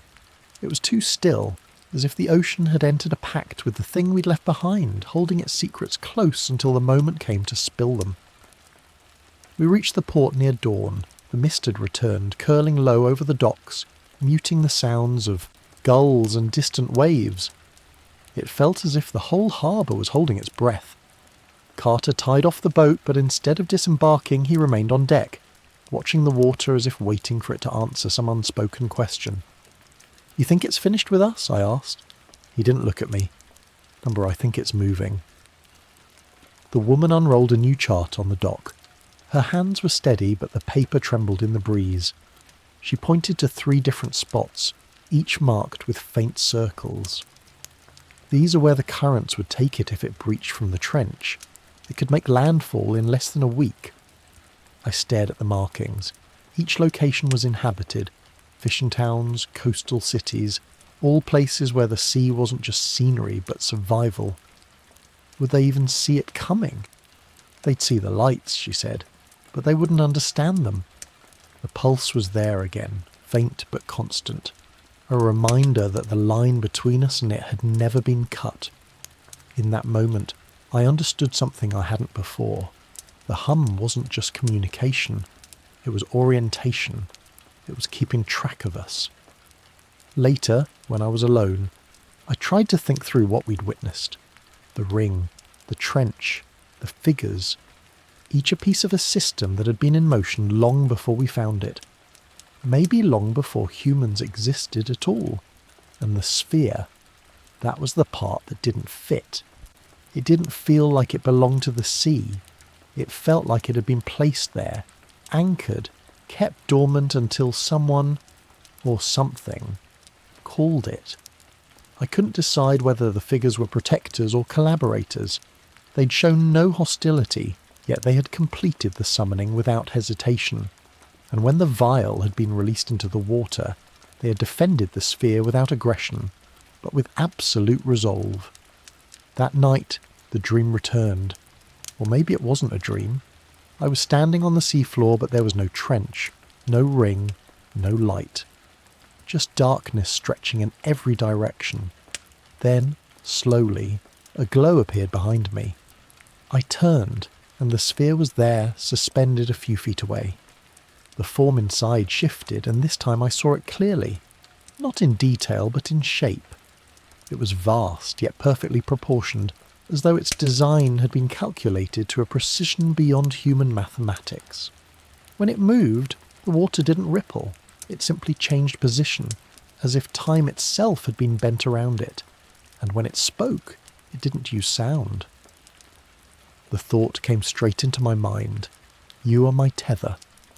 I woke with my hands gripping the sheets, the pulse in my chest perfectly matched to the one in my head. Outside, the harbour was silent except for the faint lapping of water against wood. I told myself I wouldn't answer it again, but deep down I already knew. This wasn't about choice anymore. It never had been. The words echoed in my mind long after I'd risen, the kind of echo that doesn't fade but reshapes itself into something heavier. I went down to the dock before sunrise, hoping the morning air would clear it from my head, The mist was thick, curling low over the water, and in that stillness the harbour seemed smaller, almost fragile, as if one hard breath from the deep could splinter it apart. Carter was already there, leaning on the rail, a thermos in his hands. He didn't turn when I approached, but I could tell by the set of his shoulders that he hadn't slept either. "You felt it again?" he said, not as a question. "Yes, me too." The woman arrived minutes later, a bundle of papers under her arm. She spread them across a damp crate, revealing a set of sonar scans. At first glance they looked like static, scattered points with no shape. But then I saw the pattern, a faint arc, repeating, moving closer to the surface each time it appeared. "This isn't a drift," she said. "It's a trajectory." Carter's eyes narrowed. "You're telling me it's rising on purpose?" "I'm telling you it's rising with direction." She tapped 3 points on the paper, each further north than the last. "If this continues, it will intersect the continental shelf in 5 days. Maybe less." The hum stirred in my skull again, faint but insistent, like a knock from inside a locked room. It didn't feel like a warning. It felt like a reminder. I thought of the dream, the words it had placed in my head. "You are my tether." The more I turned that over, the more I realised the implication. It wasn't simply tracking me. It was anchored to me. I didn't tell them that. Instead, I asked, what if it's not coming to land? What if the land is coming to it? They both looked at me as if I'd lost my mind, but I pressed on. The currents, the pressure shifts. What if they're not environmental? What if it's pulling the shelf toward itself, like it pulled at the water in the trench? If that's true, it's not just movement. It's reshaping the ocean to meet it. The woman considered this, then gave a slow nod. If that's the case, the coastal towns won't have days. They'll have hours. A fishing boat passed in the distance, its wake rippling through the harbour. The sound was ordinary, comforting, but I couldn't help imagining the same boat pitching violently under a sudden wall of displaced water. That night the presence returned, not in dreams, but in waking. I was alone in my room, the window open to the smell of salt and fog, when the hum deepened into something almost like breath. My vision blurred, and for a moment it felt as though the floor had tilted beneath me. Then I was there again, the seafloor without end, the sphere hovering in front of me. But this time the form inside was closer, its facets glinting in a slow, deliberate pulse. It moved without touching the water, closing the distance between us until it filled my entire view. The thought came again, "You are my tether." But this time something else followed. "When I rise, you will show me the way." I tried to speak, though I didn't know how in that place. The only answer was a slow dimming of its light, a pause, and then another pulse that hit me like a heartbeat too large for my chest. The next thing I knew, I was on the floor of my room, the window banging softly in the breeze. My hands were cold, my pulse erratic, but the hum in my head was steady, and closer than before. I didn't need the charts to know. Whatever it was, it had already begun to move faster, and it wasn't waiting for permission anymore. The next morning the harbour felt wrong before I even stepped outside. It wasn't just the fog, though it clung heavier than usual, thick enough to blur the outlines of the boats. It was the silence beneath it. No gulls, no lapping waves, not even the creak of ropes on the docks. As if the entire coast had been muted. Carter was already on the pier, binoculars in hand, scanning the horizon. His expression was tight, almost grim.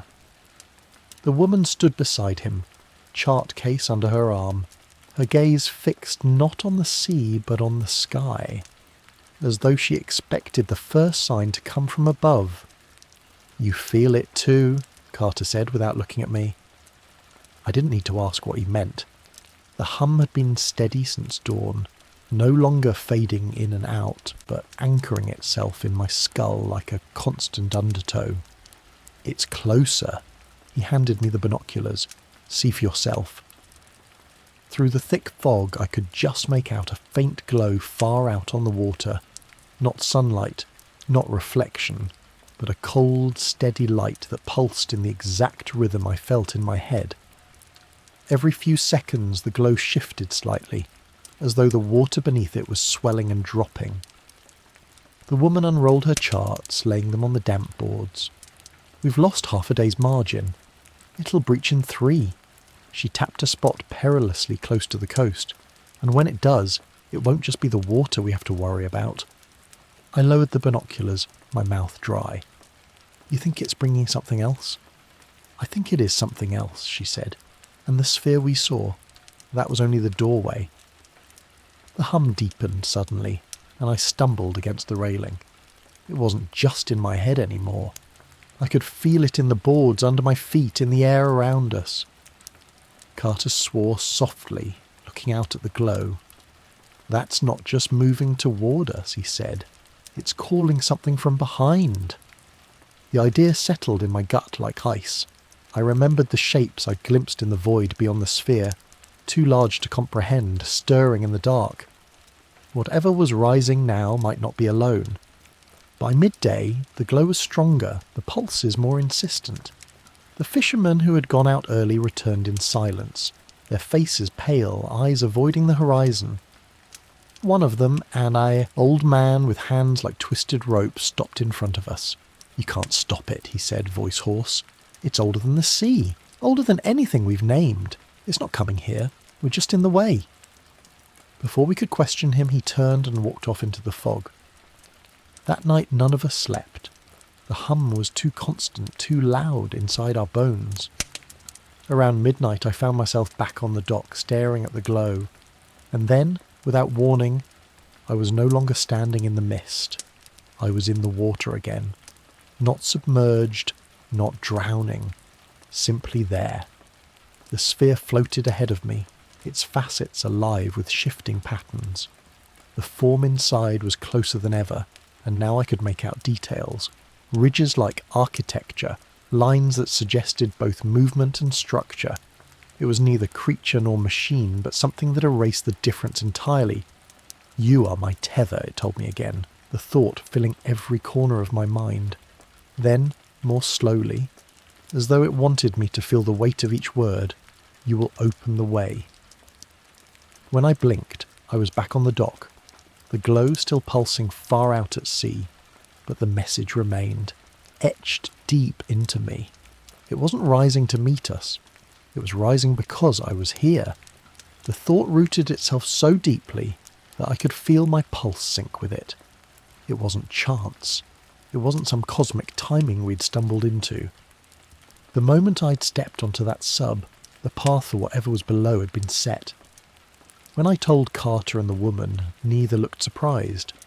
Carter's face hardened, his eyes narrowing toward the glow beyond the fog. "Then we have to get you out of here," he said, as if moving me could sever whatever thread had been woven. "It won't matter," the woman replied. "Tethers don't break just because you change where they're tied." She turned to me, her voice quieter but sharper. "Has it shown you anything else? Any place?" I hesitated, then told them about the void. The shapes beyond the sphere, the lines on the form inside it, the words that were not words. As I spoke, I could see Carter trying to fit it into the logic of pressure charts and current maps. But the woman just listened, her gaze steady and unreadable. "Those patterns," she said finally, "could be coordinates. Not on Earth. Not anywhere we've charted." Her certainty unnerved me more than the idea itself. "If that's true, then you're not just its tether," she cut in. "You're its navigator." The hum deepened again, and my vision swam. For a moment the dock dissolved around me, replaced by the glinting ring at the trench floor. I could feel water all around, yet I wasn't breathing it. It was moving through me, carrying fragments of thought that weren't mine. Images.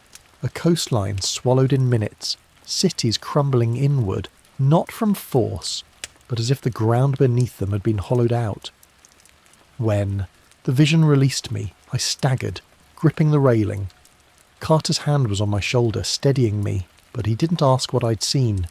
He didn't want to hear the answer. By afternoon, the glow at sea had doubled in size.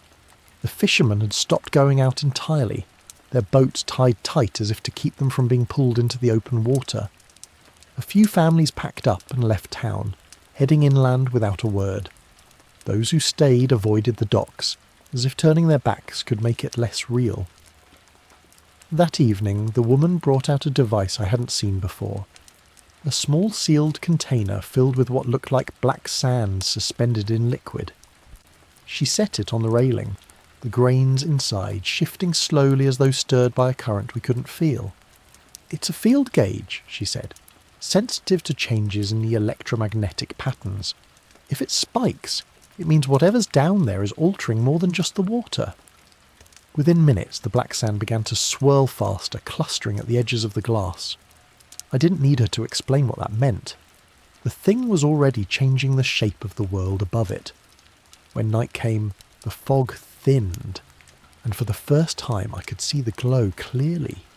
It wasn't a single light, but many, arranged in a shifting lattice that pulsed like a heartbeat.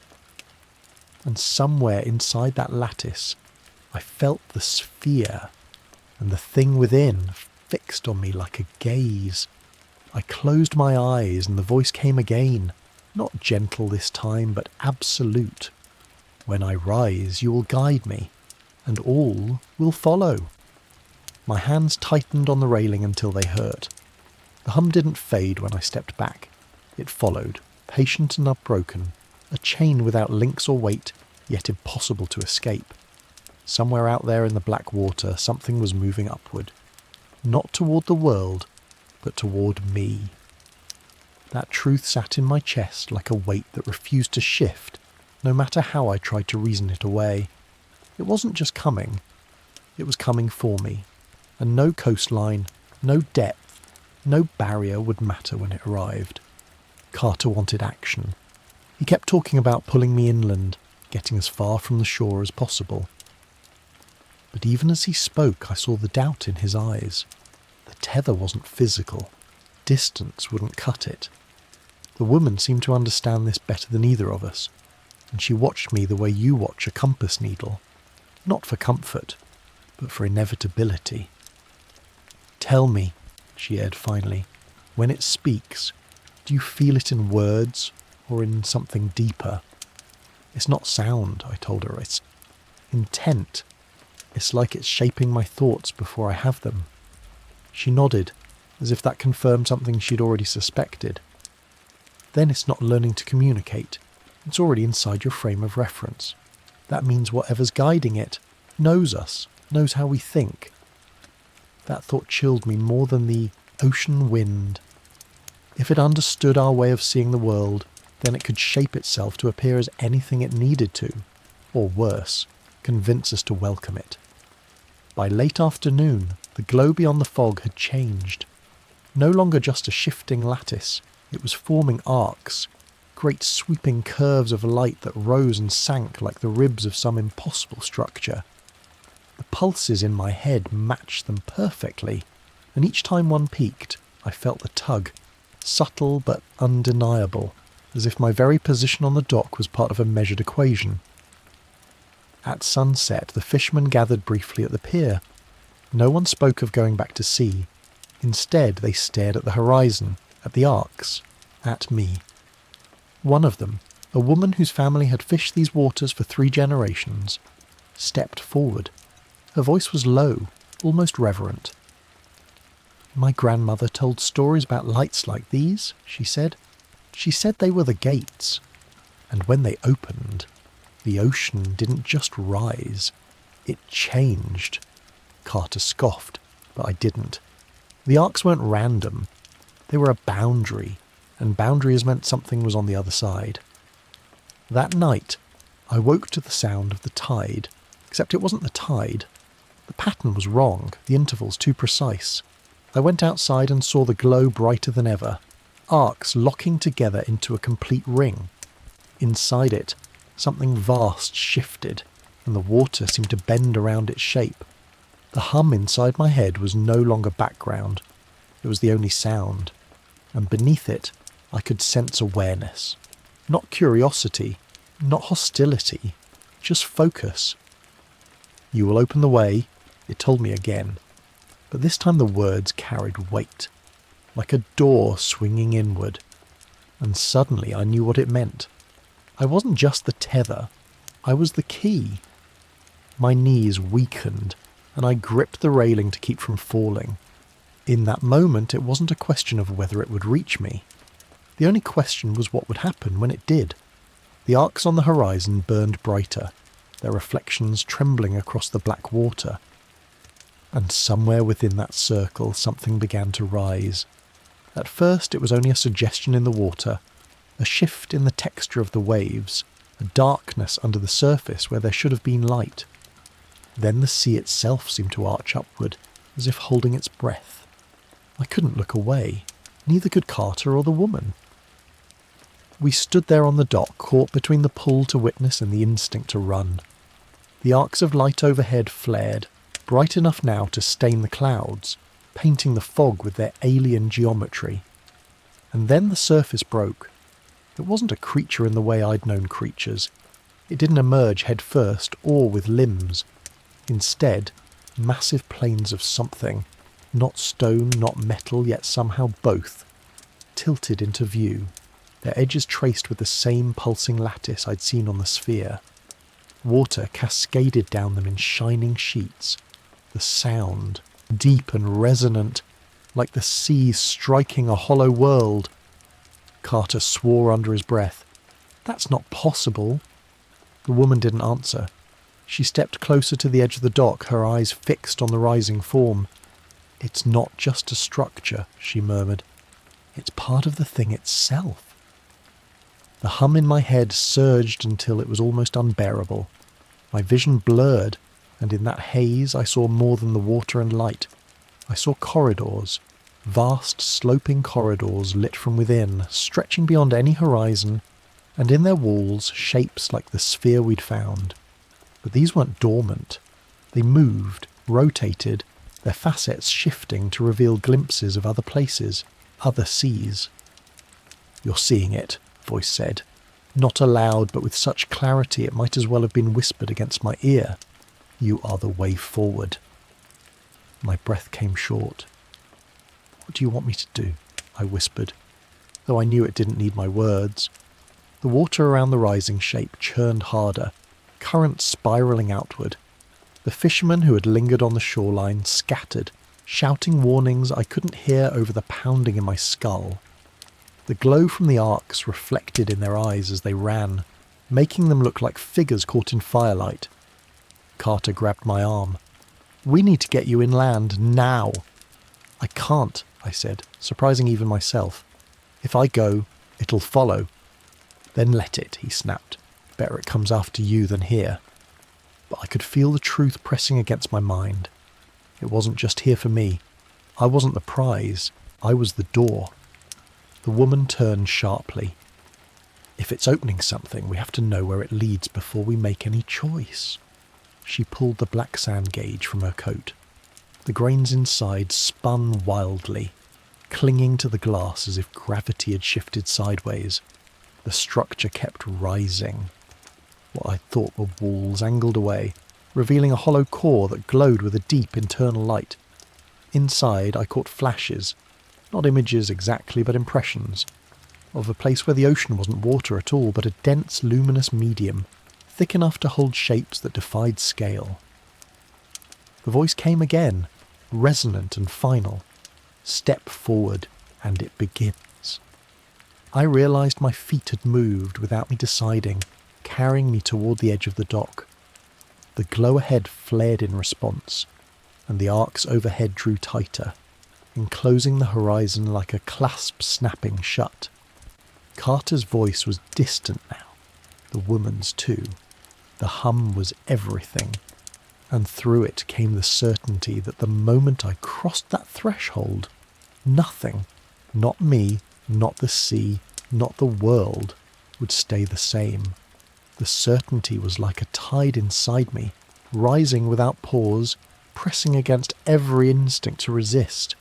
I felt my pulse slow, my breath shallow, as if my body were adjusting to some new rhythm dictated by the thing beyond the arcs.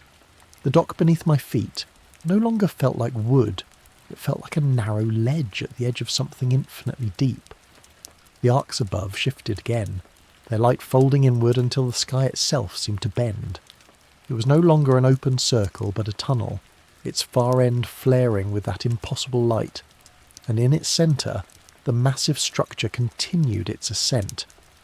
The water slid down its sides in shimmering veils, carrying with it the scent of minerals I couldn't name, ancient and sharp.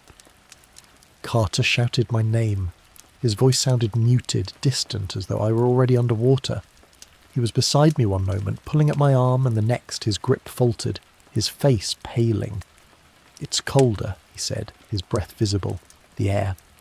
The woman, still clutching the black sand gauge, glanced at him with alarm. Not just the air, the pressure's changing. She stepped closer to me, her tone urgent. "If you step forward now, you might not be stepping anywhere we understand." The voice inside me pressed harder, bypassing thought, bypassing fear. "The way opens for you, only for you. I should have resisted, I should have turned back. But the images it fed me were too vast to reject. Cities suspended in luminous oceans, arches so tall their peaks vanished into darkness, currents that carried not water, but thought itself. These weren't dreams, they were memories, and they felt like they were mine. The dock groaned beneath a sudden wave, water slapping against the pilings in perfect sync with the pulse of the arcs. I took another step, and the hum grew so intense that I could feel it in my teeth. Carter moved in front of me, blocking the path. His eyes were fierce, but his voice was trembling. "If you go, I don't think we'll get you back."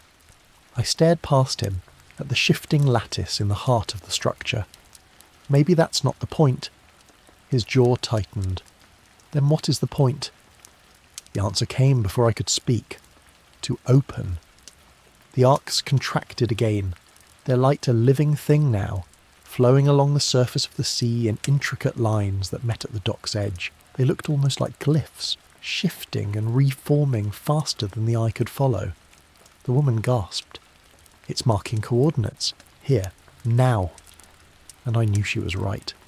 The threshold wasn't just opening, it was locking onto this place in space and time, as though this exact alignment would never happen again. The hum dropped suddenly into a silence so pure it hurt. Then, in that void came a single resonant note, deep enough to make the water shiver.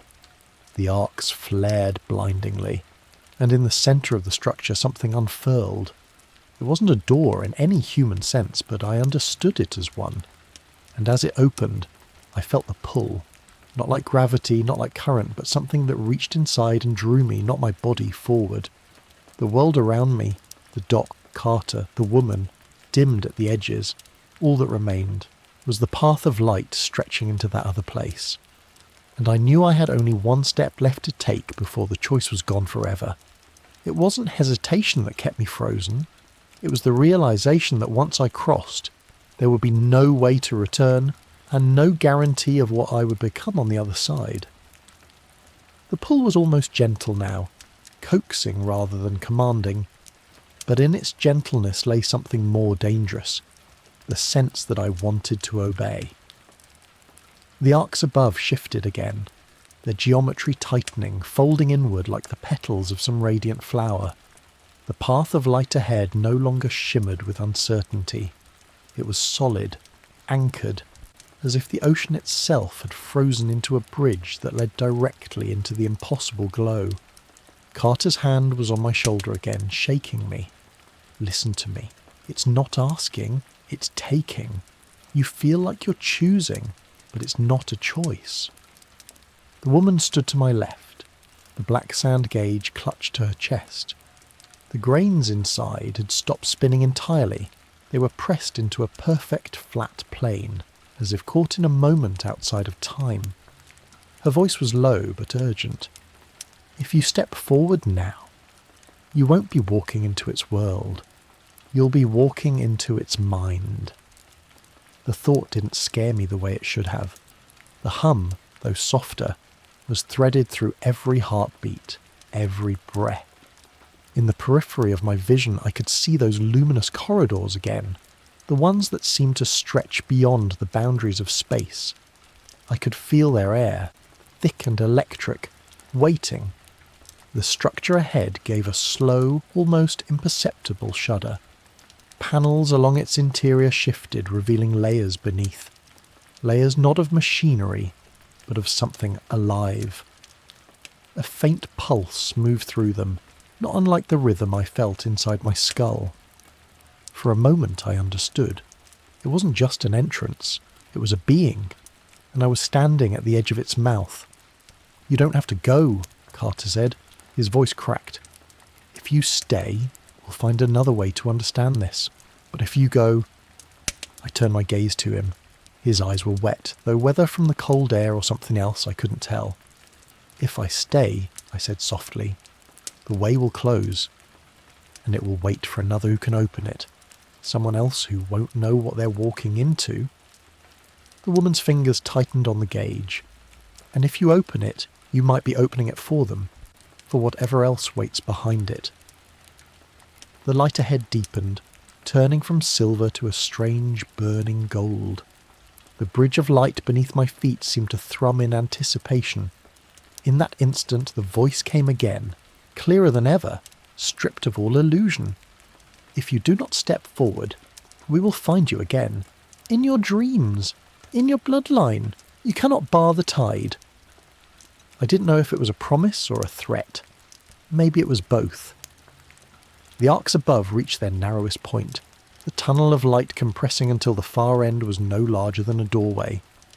My chest ached with the weight of the decision, but somewhere deep inside the truth had already been made. I stepped forward. The moment my foot crossed the invisible threshold, the dock, the sea, Carter's voice, all of it dissolved into a silence so absolute it felt physical. The light wasn't ahead anymore. It was everywhere, inside me, through me, as though I had become part of the very geometry I had been staring at.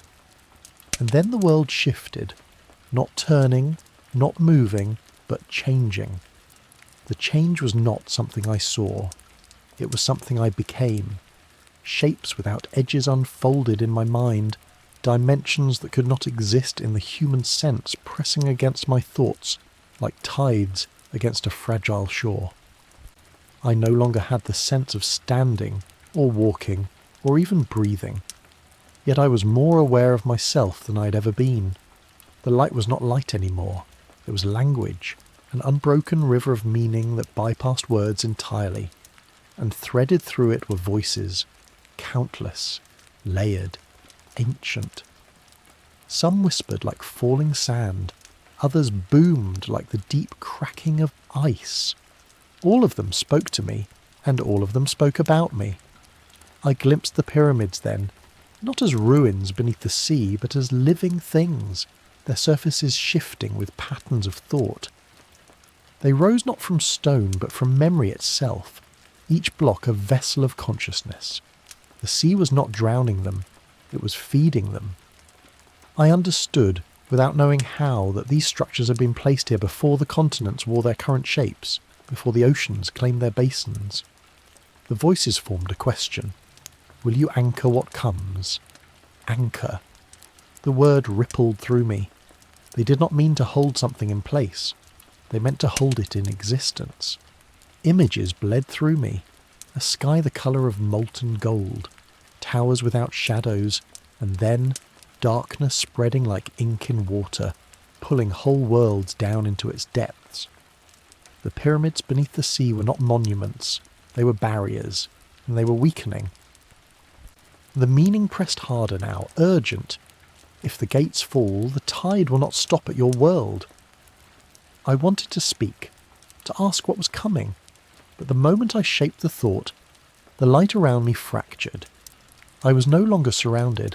I was inside the pyramids, their walls rising impossibly high, etched with symbols that shifted the moment I tried to focus on them. Something vast moved in the water beyond. its shadow blotting out the distant shimmer of the surface. The voices layered again. You can return, you can warn, but if you stay, you will hold with us.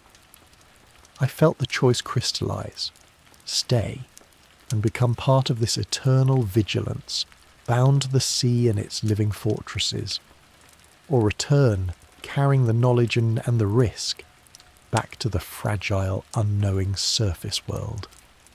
I thought of Carter, of the woman with the black sand, Gage, of the world above that still believed the deep was empty. I thought of the voice's earlier promise, we will find you again, and I understood something terrible, that warning the surface might not be enough, that by returning I might draw the tide's attention to where it could do the most harm. But staying meant surrendering myself entirely. The hum, if it could still be called that, swelled, wrapping me in its impossible warmth.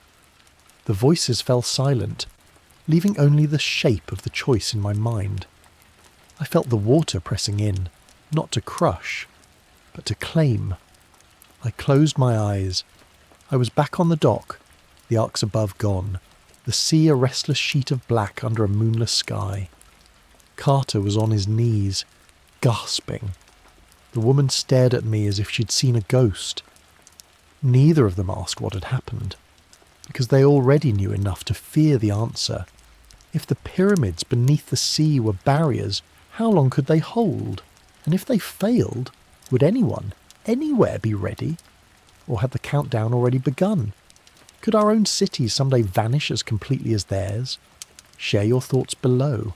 And if you're new here, subscribe to Planet Echoes for the next chapter in the world's hidden history.